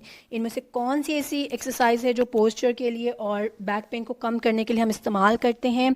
Correct answer is सबसे पहले ऑप्शन में ए में है क्रंचेस, बी लैटरल पुल डाउन्स, सी डेडलिफ्ट्स और D back extensions. Correct answer is back extensions exercise अच्छी होती हैं आपके पोस्चर इंप्रूवमेंट के लिए और बैक पेन कम करने के लिए. और 61th question is which type of exercise is most appropriate for improving flexibility and reducing muscle stiffness? आपकी जो ज़्यादातर flexibility और muscle stiffness को कम करने के लिए और flexibility को improve करने के लिए इनमें से कौन सी exercise हम इस्तेमाल करते हैं? A jogging, B dynamic stretching, C high intensity interval training, D kettlebell swings. Correct answer is dynamic stretching हम यूज़ करते हैं फ्लेक्सिबिलिटी को इम्प्रूव करने के लिए और जॉइंट स्टिफनेस को कम करने के लिए या मसल स्टिफनेस को कम करने के लिए. इसके अंदर आप डिफरेंट रेंजेस के अंदर कंट्रोल मूवमेंट करते हैं ताकि आपकी फ्लेक्सिबिलिटी अच्छी हो सके और मसल स्टिफनेस कम हो सके. अच्छा, एक्टिव स्टैटिक, आपके एक्टिव डायनामिक वर्सेस अच्छा ये आपके भी डिफरेंट आ जाएंगी क्योंकि ये डिफरेंट है. आपके पास एक्टिव और पैसिव एक्सरसाइजेस होती हैं, स्ट्रेचेस होती हैं. इनके आगे भी फर्दर इनकी स्टैटिक और डायनामिक भी होती हैं. तो इसके लिए भी आपको अलग से वीडियो प्रोवाइड की जाएगी, लेकिन अभी जो आपने याद रखना है वो ये है डायनामिक में क्या है, आपके ओन मसल यूज़ करेंगे. ये एक्टिव में और डायनेमिक में क्या है, active stretches uses your own muscle और पैसिव में क्या है कोई और असिस्ट करेगा. पहले एक्टिव और आप पैसिव में देख लें, और जो आपके पास है आगे स्टैटिक और डायनामिक वो भी मैं आपको एक्सप्लेन कर देती हूँ. ये आप पिक्चर देखें. स्टैटिक में क्या है, आपका पोस्चर एक ही जगह पे रहेगा. डायनामिक में क्या होगी, आपकी मूवमेंट भी साथ में हो रही होगी. स्टैटिक में जगह एक ही है, डायनामिक में चेंज होगी. एक्टिव में पेशेंट खुद आपका पेशेंट या क्लाइंट खुद करेगा, और पैसिव में क्या होगा, असिस्ट किया जाएगा, चाहे वॉल असिस्टेंस हो, चाहे किसी और की असिस्टेंस हो, थेरेपिस्ट की हो, लेकिन होगी. स्टैटिक पैसिव काफ स्ट्रेच किस तरह वॉल से लेके हम लोग कर रहे हैं, असिस्टेंस ले रहे हैं, वो देखें. और किस तरीके से एक्टिव क्या है, पेशेंट बैठा हुआ है, कर खुद रहा है, किसी की असिस्टेंस नहीं है, लेकिन एक ही पोस्चर को मेंटेन करके बैठा हुआ है. उसके बाद आप देखें डायनामिक में क्या है कि वॉल से लिया हुआ है और साथ में ये जो आपको ब्लड पोर्शन दिख रहा है इसके अंदर वो मूवमेंट भी कर रहा है स्ट्रेच के लिए. और ये लेकिन क्या है, आपका पैसिव है क्योंकि ये वॉल असिस्टेंस है दोनों में. एक्टिव में क्या है, पेशेंट खुद कर रहा है, और ये मूवमेंट देखें किस तरीके से कि अपने पाँव की कर रहा है ताकि क्या है उसके डायनामिक स्ट्रेच हो सके, एक्टिव डायनामिक स्ट्रेच. तो ये आप चारों चीज़ें याद रखिएगा. उम्मीद है इससे आपको क्लियर होगा, वरना इसके अलग भी आपको वीडियो प्रोवाइड की जाएगी. उसके बाद है आपके पास question number 62, which type of exercise is commonly use for improving proprioception and neuromuscular control. इनमें से कौन सी ऐसी एक्सरसाइज है जो प्रोप्रियोसेप्शन के लिए और न्यूरोमस्कुलर कंट्रोल के लिए यूज़ की जाती है? ए प्लायोमेट्रिक्स, बी साइकिलिंग, सी ताई चाई और डी रोइंग। तो इसका करेक्ट आंसर है प्लायोमेट्रिक्स। हमने जो बैलेंस के लिए पढ़ी थी वो ताई चाई अभी पढ़ी है। साइकिलिंग भी हम लोग पढ़ चुके हुए हैं कि आपकी एंड्योरेंस हमने बढ़ानी है, उसके लिए इस्तेमाल की जा सकती है। और जो आपने अगर प्रोप्रियोसेप्शन और न्यूरोमस्कुलर कंट्रोल को इंक्रीज़ करना है तो आप प्लायोमेट्रिक्स का इस्तेमाल करें, जिसके अंदर रैपिड एक्सप्लोसिव मूवमेंट्स होती हैं जो कि इंप्रूव करती हैं आपके प्रोप्रियोसेप्शन के awareness of your body position, your speed, और साथ में न्यूरोमस्कुलर कंट्रोल भी लेके आती है, यानी कि coordination of your muscle activation. तो प्लायोमेट्रिक्स का इस्तेमाल हो सकता है। यहाँ पे कुछ एग्जांपल्स दी गई हैं आपके प्लायोमेट्रिक ट्रेनिंग्स की, जिसके अंदर स्क्वाट जंप है, स्प्लिट स्क्वाट जंप है, लेटरल हिडन है, सिंगल लेग होप है, डेप्थ आपकी जंप है। तो ये आप एक्सरसाइजेस भी याद रख सकते हैं। Question number 63, which type of exercise is most appropriate for improving muscle power and explosiveness? कौन सी ऐसी एक्सरसाइज है जो कि मस्कुलर पावर के लिए और एक्सप्लोसिवनेस के लिए ज़्यादा फ़ायदेमंद है या अप्रोप्रिएट है? ए पायलेट्स, सी सर्किट ट्रेनिंग, सी स्ट्रेचिंग और डी रेजिस्टेंस बैंड एक्सरसाइजेस। इसका करेक्ट आंसर है ए पायलेट्स, बी सर्किट ट्रेनिंग, सी स्ट्रेचिंग और साथ में आपका डी रेजिस्टेंस बैंड एक्सरसाइजेज। तो इसका करेक्ट आंसर है सर्किट ट्रेनिंग। जो है वो सीरीज ऑफ एक्सरसाइजेज होती है जिसके अंदर rapid succession incorporating both strength और कार्डियोवैस्कुलर कंपोनेंट्स होते हैं। इससे आपके मस्कुलर पावर भी और आपकी एक्सप्लोसिवनेस को क्या होता है, इंक्रीज कर सकते हैं। उसके बाद एक कुछ ये सर्किट ट्रेनिंग की एग्जाम्पल दी गई है, आप इसे याद रख सकते हैं। उसके बाद है 64, विच of the following exercises is commonly used for improving grip strength and four arm muscles. कि आप ग्रिप स्ट्रेंथ किस तरीके से बढ़ा सकते हैं और फोर आर्म मसल्स को कैसे बढ़ा सकते हैं? A is bench press, B bicep curl, C farmers walk, D leg press.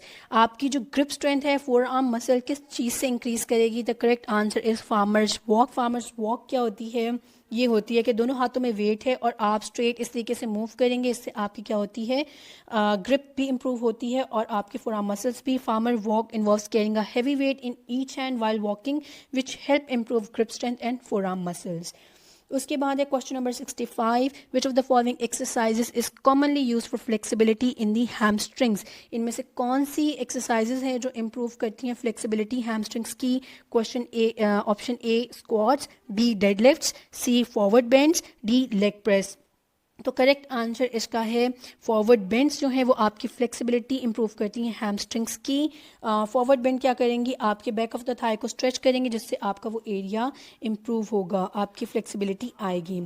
ये आपको कुछ एग्जांपल फॉरवर्ड बेंड की दी हुई हैं ऑप्शंस की, ताकि आपको याद भी रह सके, विजुलाइज कर सकें आप। Question number 66, which type of exercise is beneficial for improving flexibility and reducing muscle tension? इनमें से कौन सी ऐसी एक्सरसाइज है जो बेनिफिशियल है आपकी फ्लेक्सिबिलिटी और को इम्प्रूव करने के लिए और रिड्यूस करने के लिए मसल टेंशन के लिए? ये हम पहले स्टिफनेस में पढ़ चुके हुए हैं। तो आंसर आपके पास ऑप्शन है A cycling, B static stretching, C high intensity interval training, D bench press. The correct answer is आपका स्टैटिक स्ट्रेचिंग आपकी फ्लेक्सिबिलिटी और मसल टेंशन रिड्यूस करती है। यहाँ पे आप डायनामिक स्टैटिक दोनों का ऑप्शन, लास्ट हमने डायनामिक पढ़ा है, यहाँ स्टैटिक है क्योंकि दोनों से ही आपकी फ्लेक्सिबिलिटी इंप्रूव होती है। और मैंने इसमें आपको एक पिक्चर भी दिखाई है जहाँ मैंने एक्टिव का बताया आपको। एक्टिव पर आपका जो होता है थेरेपिस्ट होता, पैसिव में क्या होता है, आपको असिस्टेंस मिलती है, और एक्टिव में आप जो स्टैटिक है उसमें आपकी मूवमेंट चेंज नहीं होती, सेम रहती है, और डायनामिक में आपकी मूवमेंट इन्वॉल्व हो जाती है। ये आपने याद रखना है। उसके बाद है क्वेश्चन नंबर 67 कि विच type of exercise is most appropriate for improving bone density and preventing osteoporosis. इनमें से कौन सी एक्सरसाइज है जो बोन डेंसिटी को इम्प्रूव कर सकती है और ऑस्टियोपोरोसिस को प्रिवेंट कर सकती है? ऑस्टियोपोरोसिस में आपकी बोन डेंसिटी ही इन्वॉल्व होती है कि कम हो रही होती है। तो इसमें करेक्ट आंसर क्या है? ऑप्शन क्या है? पहले A walking, B jumping jack, C resistance training, C आपके पैलेट्स। तो इसमें करेक्ट आंसर है आपका सी रेजिस्टेंस ट्रेनिंग। क्या होती है, आपके बोन डेंसिटी को इंप्रूव कर सकती है और आपको बचा सकती है ऑस्टियोपोरोसिस से। उसके बाद है question number 68, the term Michael, a high school basketball player, wants to improve his vertical jump to enhance his performance on the court. Which of the following exercises would be most effective for him. अब एक scenario दिया हुआ है या simple वो ये कह रहे हैं कि अगर आपने वर्टिकल, माइकल ने अपने एक बास्केटबॉल प्लेयर है, वो अपनी वर्टिकल जंप को इम्प्रूव करना चाहता है ताकि उसके कोर्ट में परफॉर्मेंस इंक्रीज हो सके, यानी आपके जो वो खेले तो उसकी परफॉर्मेंस ज़्यादा अच्छी हो सके। कौन सी ऐसी एक्सरसाइज है जो वर्टिकल जंप को इम्प्रूव कर सकती है?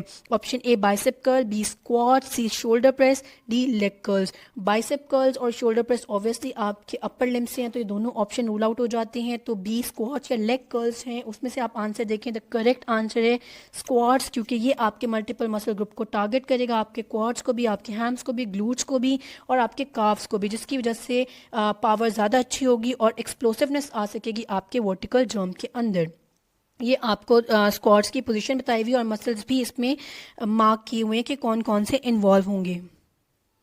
Question number 69. James, a football player, suffered a hamstring strain during a game and is now undergoing rehabilitation. यानी कि hamstring strain आ चुका है और यानी कि मसल के अंदर थोड़ा बहुत आप ये कह लें कि टीयर आ चुका है। Which of the following, micro tear भी हो सकता है, थोड़ा टीयर आ चुका है। Which of the following exercises would be most appropriate for him during initial stages of rehab. अब हम कौन सी ऐसी एक्सरसाइज करवाएं जो कि हैमस्ट्रिंग स्ट्रेन को मतलब रिहैबिलिटेशन में हेल्प कर सकें, उसे हीलिंग में, उसे आगे स्ट्रेंथनिंग में वो हेल्प कर सकें? A dead lift, B leg curls, C plyometric jumps, D passive stretching. तो करेक्ट आंसर क्या है? पैसिव स्ट्रेचिंग करवाएंगे। बाकी वो नहीं अभी परफॉर्म कर सकते क्योंकि हैमस्ट्रिंग का स्ट्रेन है, तो हम यहाँ पे पैसिव स्ट्रेचिंग करवाएंगे। क्या हो, ताकि वो मसल जेंटली लेंथन हो सके और साथ में वो ठीक हो सके। उसके बाद है question number 70. Lily is a dancer who wants to improve her turn out and flexibility in her hip joints. यानी कि वो डांसर है और अपने हिप जॉइंट्स की फ्लेक्सिबिलिटी जो है वो इम्प्रूव करना चाहती है। Which of the following exercises would be beneficial to for her to achieve this goal? कौन सी ऐसी एक्सरसाइज है जो उसके लिए फ़ायदेमंद रहेगी ताकि वो ये काम अचीव कर सके? अब हिप जॉइंट्स को करना है, यानी कि अपने ग्लूट्स को उसने टारगेट करना है। A is running, B squats, C ballet inspired stretches targeting the hip muscles, D cycling. Obviously इसका आंसर बड़ा क्लियर है, डांसर है तो ballet inspired stretches ही इसका आंसर है।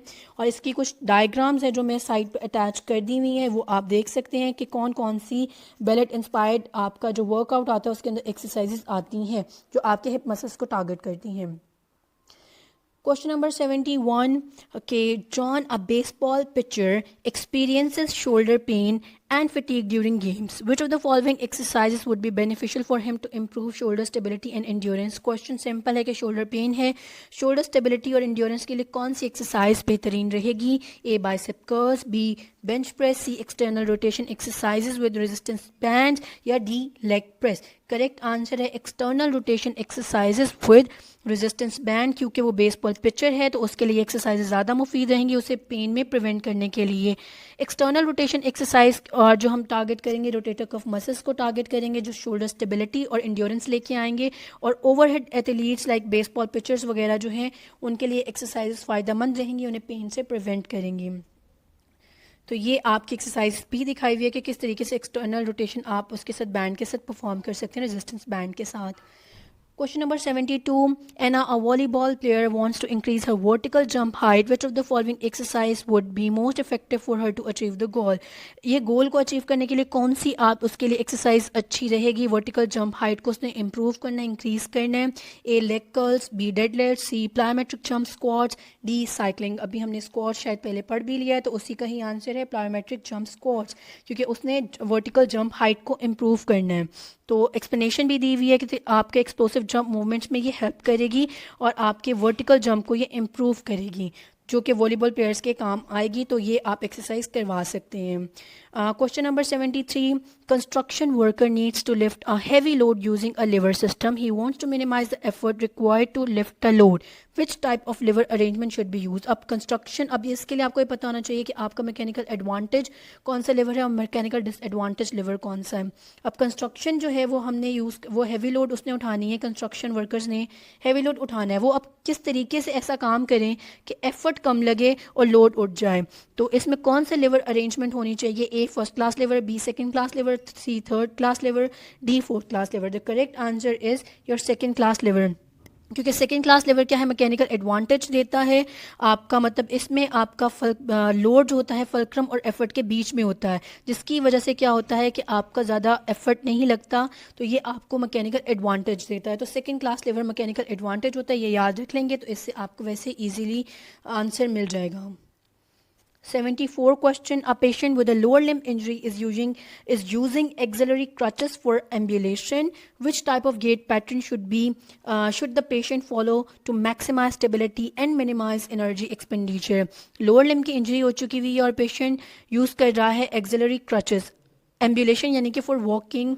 तो कौन सा ऐसा गेट पैटर्न पेशेंट को फॉलो करना चाहिए जिससे स्टेबिलिटी आ सके और उसका एनर्जी कम से कम लगे, यानी कि एनर्जी उसकी कम लगे, क्योंकि एक्सिलरी क्रचेस के ऊपर, हाथों के बलबूते के ऊपर क्रचेस पे लोड डाल के उसे मूव करना पड़े, तो वो कम से कम एनर्जी लगाए और लेकिन स्टेबिलिटी भी उसको मैक्सिमाइज हो सके, मैक्सिमम स्टेबिलिटी प्रोवाइड हो सके। Option A swing to gait, B swing through gait, C 4 point gait, D 3 point gait. तो इसका करेक्ट आंसर है आपका 4 पॉइंट गेट, क्योंकि ये स्टेबिलिटी भी देगा और कम पेशेंट की इसकी एनर्जी लगेगी। The 4 point gait pattern involves alternating weight bearing between the crutches and the unaffected limb, providing maximal stability and support during the ambulation. Side notes के लिए ये मैंने आपको ईच जो गेट पैटर्न है उसकी मैंने लिख दिया कि किस तरीके से मूवमेंट करती हैं, उसके ऊपर अलग से भी वीडियो बनाई जाएगी, लेकिन आप साइड नोट के लिए देखना चाहते हैं तो आप इस सब की एक्सप्लेनेशन दी हुई है, तो आप ये बिल्कुल देख सकते हैं कि स्विंग टू गेट हम किस तरीके से यूज़ कर रहे हैं, swing through gait, 4 point gait, 3 point gait, 2 point gait और 1 पॉइंट गेट भी। और ये कुछ डायग्रामेटिक रिप्रेजेंटेशन भी है, ये भी आप देख सकते हैं 4 पॉइंट गेट की। Question number 75. Patient recovering from a knee injury is prescribed Franklin method exercises to improve joint mobility and muscle flexibility. Which exercises would be most beneficial for the patient? Knee injury के बाद Franklin method exercises बताई गई हैं patient को, ताकि उसकी mobility और flexibility, joint की मोबिलिटी और मसल की फ्लेक्सिबिलिटी इंप्रूव हो सके।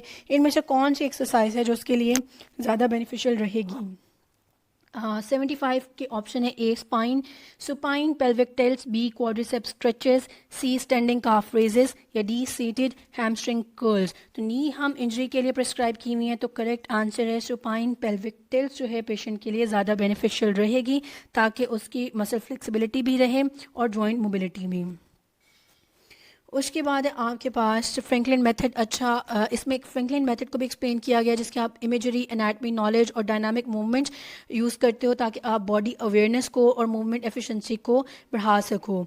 तो इसके अंदर आपको पिक्चर भी दी हुई है, तो इस तरीके से भी हम पिक्चर यूज़ करते हैं कि हम मार्क कर देते हैं और पेशेंट से कहते हैं कि उसे वो फॉलो करे, यानी कि इमेजिनेशंस भी है, विजुअलाइजेशन भी है, डायनामिक हम अप्रोच यूज़ करते हैं पेशेंट को ओवरऑल ठीक करने के लिए।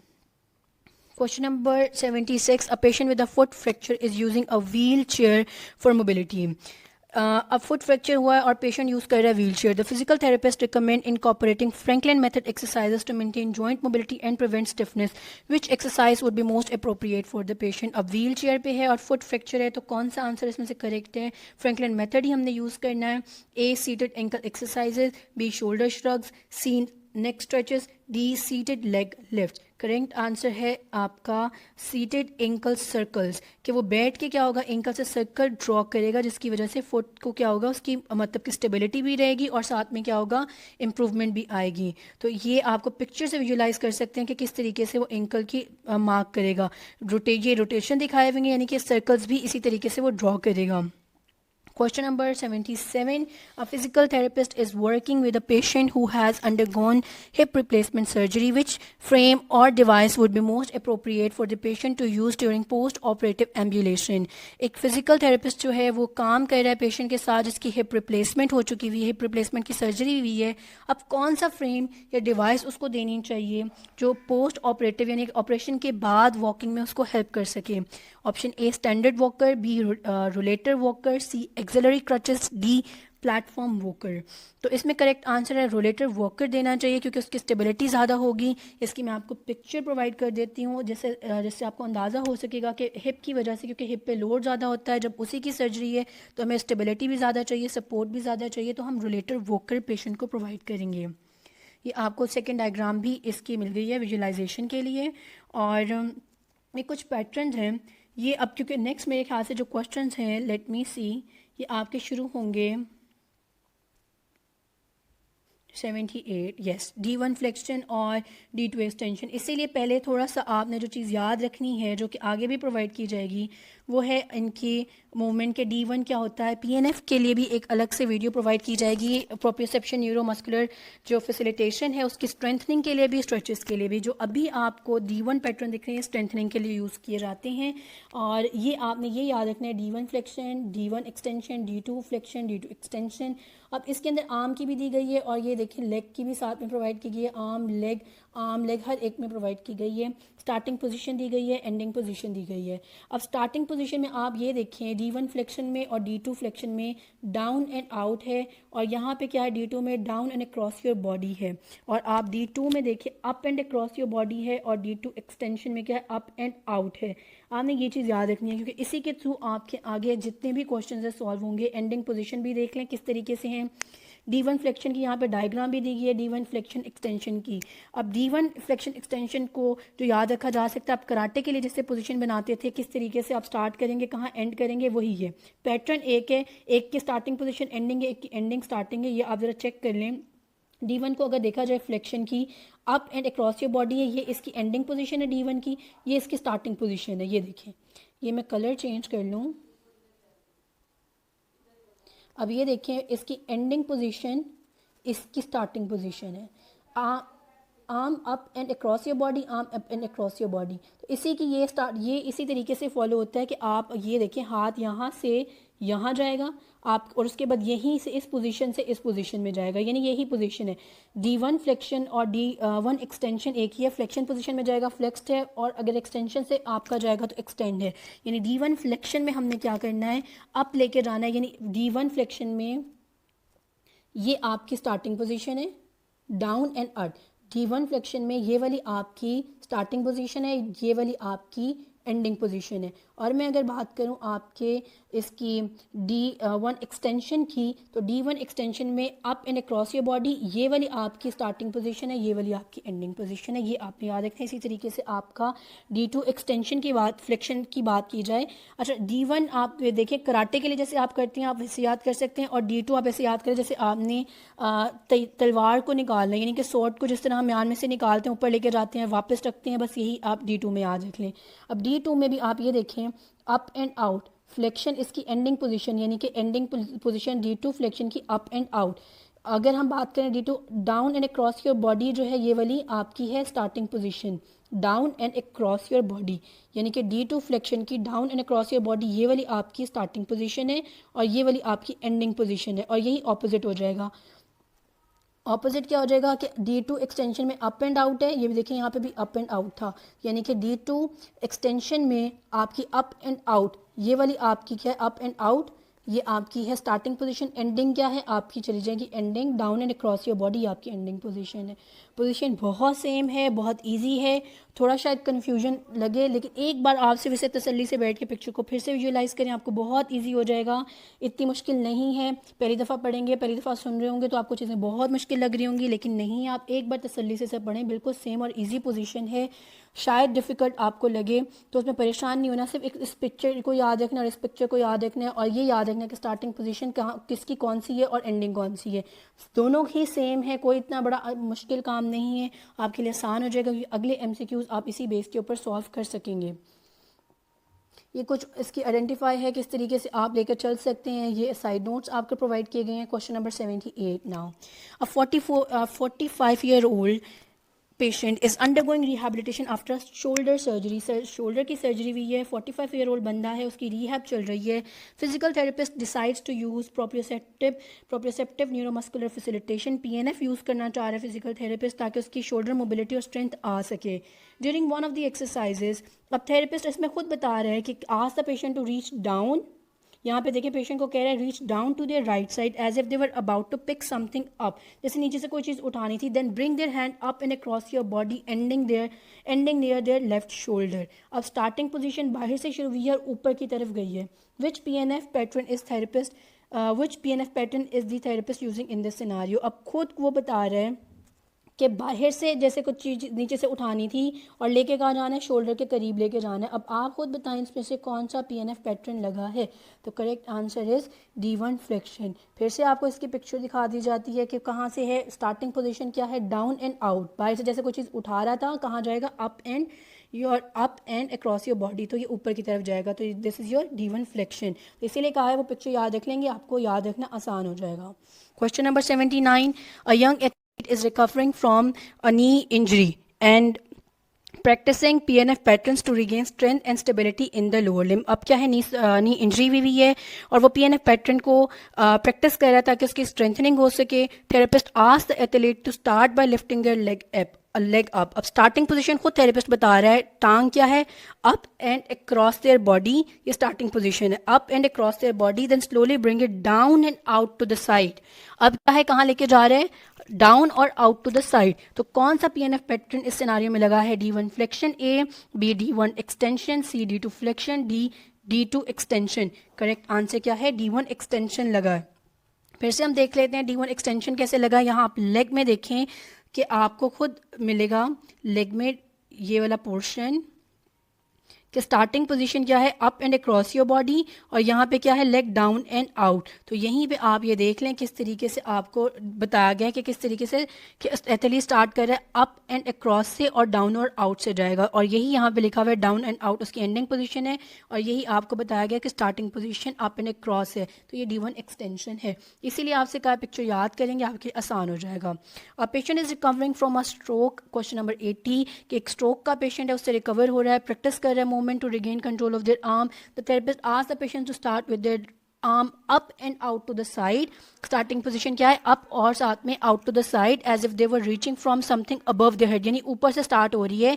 Then move it down and across their body, और नीचे ले और across the body ले आए, ending with their hand near the opposite hip, opposite hip की तरफ जाएगा। तो which pattern, PNF pattern is being practiced here? अब यहाँ पे कौन सा PNF पैटर्न उसने लगा है, A D1 flexion, B D1 extension, C D2 flexion, D D2 extension. Correct answer is D2 extension यहाँ पे लगा है। D2 एक्सटेंशन किस तरीके से लगा है, यहाँ पे आप देखें पेशेंट कहाँ से लेके जा रहे हैं, आर्म, क्योंकि हम लोग स्ट्रोक का कर रहे थे, आर्म अप एंड आउट, तो यहाँ पे देखिए arm up and out D2 extension में आपको दिख जाएगा, और down and across your body D2 extension की है। तो ये आपने यहाँ से याद रख लेना है। उसके बाद है question number 81, a physical therapist is working with a patient who needs to strengthen their leg muscles after hip surgery. The therapist instruct patient to start with the leg extended out. अब क्या है patient की, हमने क्या करना है, leg muscles को, एक पेशेंट है जिसकी स्ट्रेंथन करनी है लेग मसल्स क्योंकि उसकी हिप सर्जरी हुई है। पेशेंट को स्टार्टिंग पोजीशन बता रहा है, थेरेपिस्ट को स्टार्टिंग पोजीशन बता रहा है extended down and out, down है और आउट है, और कहाँ लेके जा रहे हैं, bring it up and across their body, इसकी एंडिंग पोजीशन है। As if they were stepping over something, जैसे किसी चीज़ के ऊपर वो पाँव रख रहा है, यानी कि आउट से, डाउन एंड आउट से bring it up and across their body, ऊपर की तरफ और अंदर की तरफ। Which PNF pattern is being utilised in this exercise. अब खुद आप बताएंगे कि लेग एक्सटेंडिंग स्टार्टिंग क्या है, डाउन एंड आउट, और साथ में एक एंडिंग क्या है, up and across. Correct answer है इसका D1 फ्लेक्शन। अब इसमें क्या है, इसमें भी आप देख लें कि किस तरीके से हम लोगों ने D1 फ्लेक्शन में हमने पढ़ा था कि आपकी जो है वो D1 फ्लेक्शन में लेग क्या एक्सटेंडेड डाउन एंड आउट, और आएगी कहाँ पे, up and across your body. यहीं पे उसने बात की है डाउन एंड आउट से स्टार्ट हुई है और अप और अक्रॉस आई है, तो ये D1 फ्लेक्शन है। तो ये आपने याद रख लेना है। ये आपको पिक्चर भी प्रोवाइड कर दी है। Question number 82, which of the following is a key principle of proprioceptive neuromuscular facilitation technique. इनमें से PNF का कौन सा की प्रिंसिपल है, A static stretching, B isometric contractions, C high intensity interval training, D plyometric exercises. Correct answer है इसका isometric contractions. PNF की आपको वीडियोस भी प्रोवाइड की जाएंगी ताकि आपको PNF के स्ट्रेचिंग टेक्निक्स में जो हम पढ़ते हैं, कॉन्ट्रैक्ट होल्ड रिलैक्स या कॉन्ट्रैक्ट रिलैक्स, एगेनिस्ट एंटागनिस्ट, और साथ में ये D1 पैटर्न, अक्सर बच्चे कंफ्यूज रहते हैं, तो इस पर डेफिनेटली वीडियो प्रोवाइड की जाएगी कि एक स्ट्रेचिंग के पैटर्न्स हैं, एक स्ट्रेंथनिंग के पैटर्न्स हैं, तो इन दोनों में क्या फ़र्क है, कैसे परफॉर्म की जाती हैं, तो ये आप उस वीडियो में भी देख सकते हैं। अभी के लिए आप याद रखें कि PNF का की प्रिंसिपल क्या है, आइसोमेट्रिक कॉन्ट्रैक्शंस है। Question number 83. During a PNF stretching technique, which phase involves the passive stretching of the muscle being targeted? किस phase के अंदर हम passive stretching करते हैं? PNF जब हम perform कर रहे होते हैं, ये stretching PNF की बात कर रहे हैं, हम strengthening में D1, D2 की बात करते हैं, hold, contract, relax वाली जो हम पढ़ते हैं वो हम stretching patterns पढ़ते हैं PNF के. A है hold phase, B contraction phase, C relaxation phase, D resistance phase. तो जो correct answer है इसका वो है आपका होल फेज के अंदर आप पैसिव स्ट्रेच जो है यानी थेरेपिस्ट या कोई भी जो है वो पैसिव स्ट्रेच इसमें अलाउ करता है या परफॉर्म करता है ताकि मसल रिलैक्सेशन और इलोंगेशन हो सके. Question number 84. The contract relax technique in PNF involves which sequence of action? Contract relax में किस तरीके का sequence follow किया जाता है? Options हैं आपके पास. A contraction of muscle followed by period of relaxation and passive stretching. B immediate passive stretching without muscle contraction. C alternating isometric contraction and dynamic stretches. D contraction of agonist muscle followed by relaxation.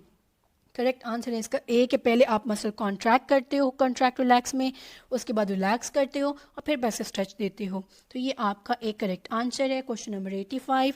Which of the following PNF techniques involves the simultaneous contraction of muscles on both sides of a joint?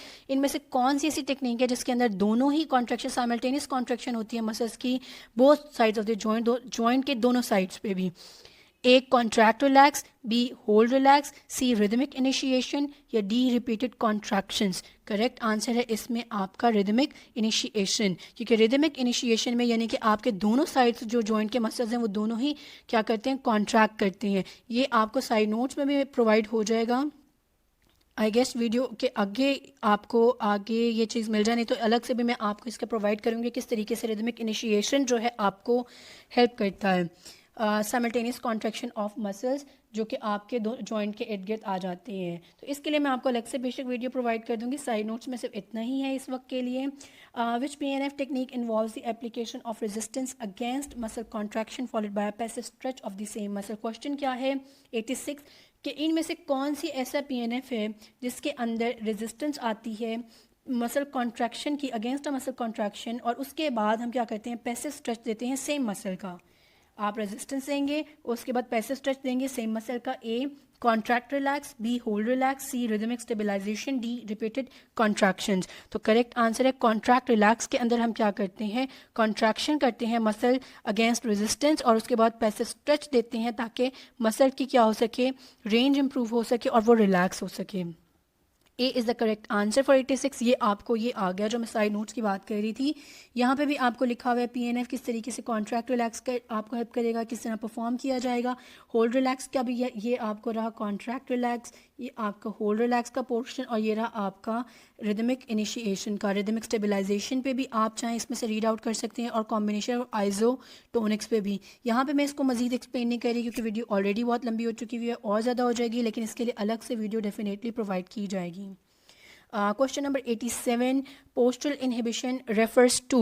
Postural inhibition का मतलब क्या है, क्या refer करता है? A activation of postural muscles to maintain balance and stability. B suppression of unnecessary muscle activity to allow for smooth coordinated movement. C contraction of muscles to resist external forces and maintain body position. D enhancement of muscle strength and power through resistance training. तो इसमें correct answer है your B कि इसके अंदर inhibition. Postural inhibition का मतलब क्या है कि अननेसेसरी जो मसल एक्टिविटी आपकी हो रही है उसे हम कम कर सकें, सप्रेस कर सकें ताकि स्मूथ कोऑर्डिनेटेड मूवमेंट्स हो सकें. तो आपका B is the correct answer. 88 question which of the following sensory inputs plays a crucial role in facilitating postural inhibition. Postural inhibition के लिए इनमें से कौन सा सेंसरी इनपुट है जो कि एक बहुत इंपॉर्टेंट, एक बहुत क्रूशल रोल जो है वो प्ले करता है?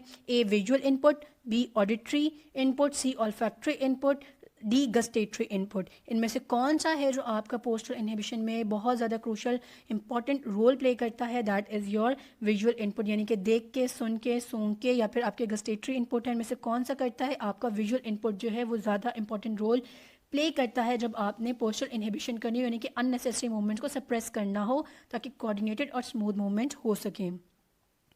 Question number 89, which of the following exercises is likely to promote postural inhibition. इनमें से कौन सी ऐसी एक्सरसाइज है जो प्रमोट करती है पोस्चरल इनहिबिशन को? A static stretching, B isometric contractions, C plyometric exercises, D resistance training with heavy weights. Correct answer क्या है? स्टैटिक स्ट्रेचिंग जो है वो इंप्रूव करता है आपका, प्रमोट करता है पोस्चरल इनहिबिशन को, यानी कि स्टैटिक स्ट्रेचिंग से आपका मसल टेंशन कम होगा, अननेसेसरी मूवमेंट्स भी सप्रेस होती हैं और जो कि आपके कोऑर्डिनेटेड और स्मूथ मसल्स को प्रमोट करती हैं। Question number 90, dysfunction is a postural inhibition can lead to dysfunction in postural inhibition। अगर आपकी postural inhibition का dysfunction हो जाए, वो सही से काम नहीं करे, तो कहाँ तक ये मतलब ये इससे क्या आपको नतीजा हो सकता है, आपकी बॉडी में क्या रिजल्ट आ सकता है? It can lead to A, increased risk of falls and fractures, B, enhanced muscle flexibility and joint mobility, C, improved posture and alignment, D, decreased muscle tone and spasticity।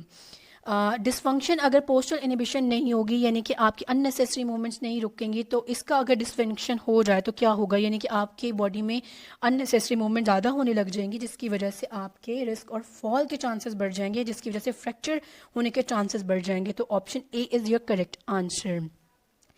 Question number 91, Which type of current waveform is commonly used in interferential current therapy? इनमें से कौन सा current waveform है जो हम आप IFC में interferential current therapy में यूज़ करते हैं? A direct current, B alternating current, C pulsed current या D sinusoidal current. Correct answer है साइनसॉइडल करंट को आप यूज़ करते हैं ताकि वो पेनिट्रेट कर सके डीपर इनटू योर टिश्यूज़ और पेन रिलीव कर सके।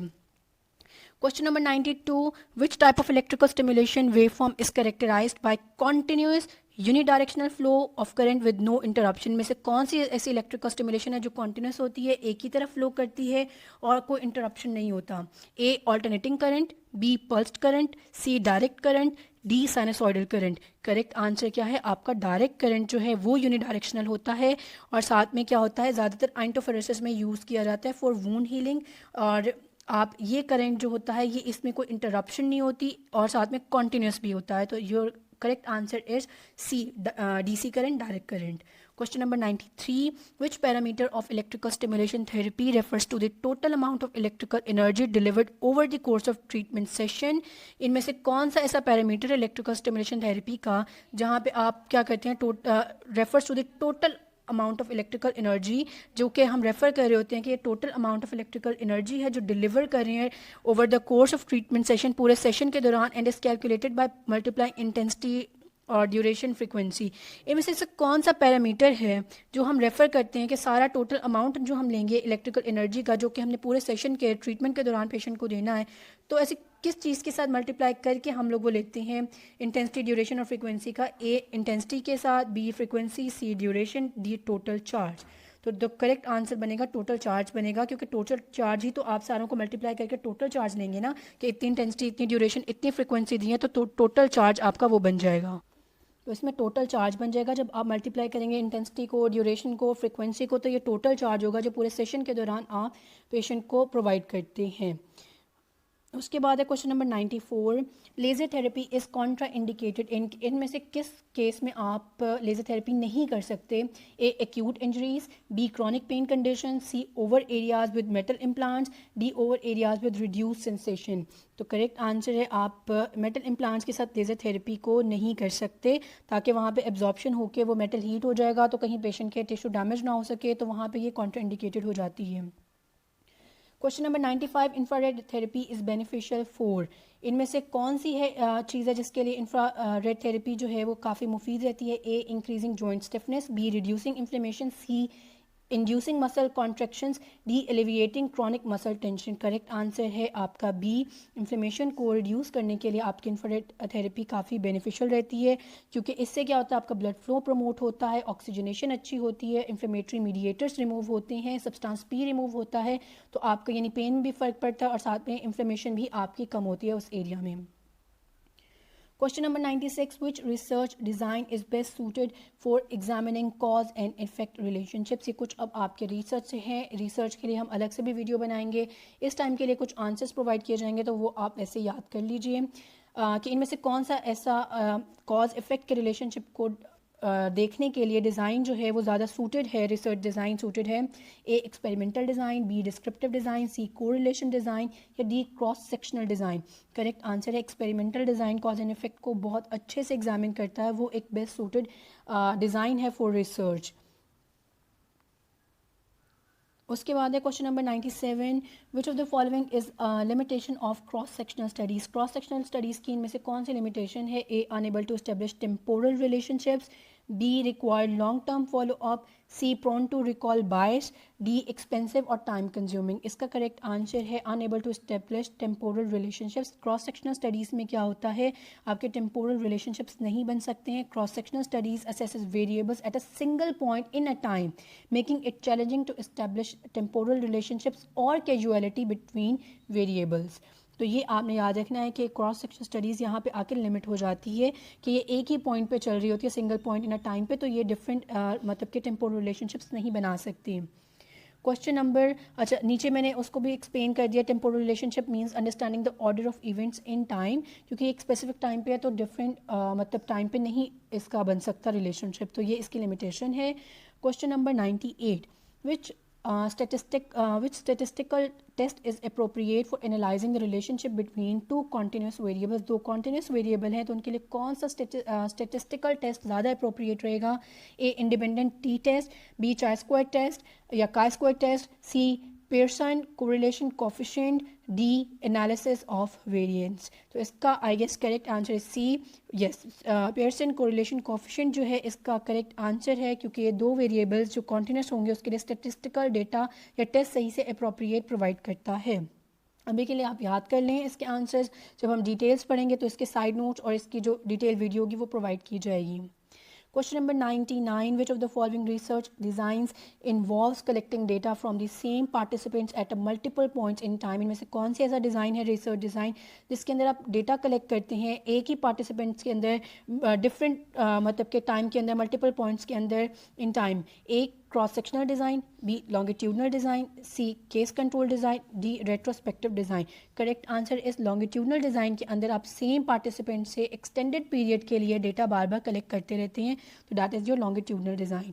तो last question of this video 100th question है, which statistical test is appropriate for comparing means across 3 और more groups in research study? अगर आपने 3 या ज़्यादा से ग्रुप में रिसर्च स्टडी को करना है, कंपेयर करना है, ग्रुप्स के कंपेयर करना है, तो कौन सा अप्रोप्रिएट रहेगा आपका statistical test? A independent T test, B pair T test, C analysis of variance, D chi square test? तो सी एनालिसिस ऑफ वेरिएंस जो है इसका क्योंकि वेरिएंस मतलब मल्टीपल, यानी वही आप 3 या ज़्यादा से ज़्यादा रिसर्च को कंपेयर करना चाहें तो ये टेस्ट आप कर सकते हैं। तो ये आपका जो टेस्ट है ये आप करें analysis of variance, that is your C is your correct answer. आज की वीडियो यहीं पे कंप्लीट होगी, बाकी के जो नेक्स्ट 100 क्वेश्चंस हैं वो नेक्स्ट वीडियो में प्रोवाइड किए जाएंगे। उसके लिए आप लाइक करें, सब्सक्राइब भी कर लें, और इसे हम कंटिन्यू नेक्स्ट वीडियो में करेंगे। कोई कंसेप्ट नहीं समझ में आता या कोई करेक्शन ऐसी है जो आपने करनी हो तो वो आप कमेंट बॉक्स में कर सकते हैं, और कोई इन्फॉर्मेशन आप ऐड करना चाहें तो वो भी आप डेफिनेटली कर सकते हैं। तब तक के लिए स्टे ट्यून्ड एंड अल्लाह हाफिज़।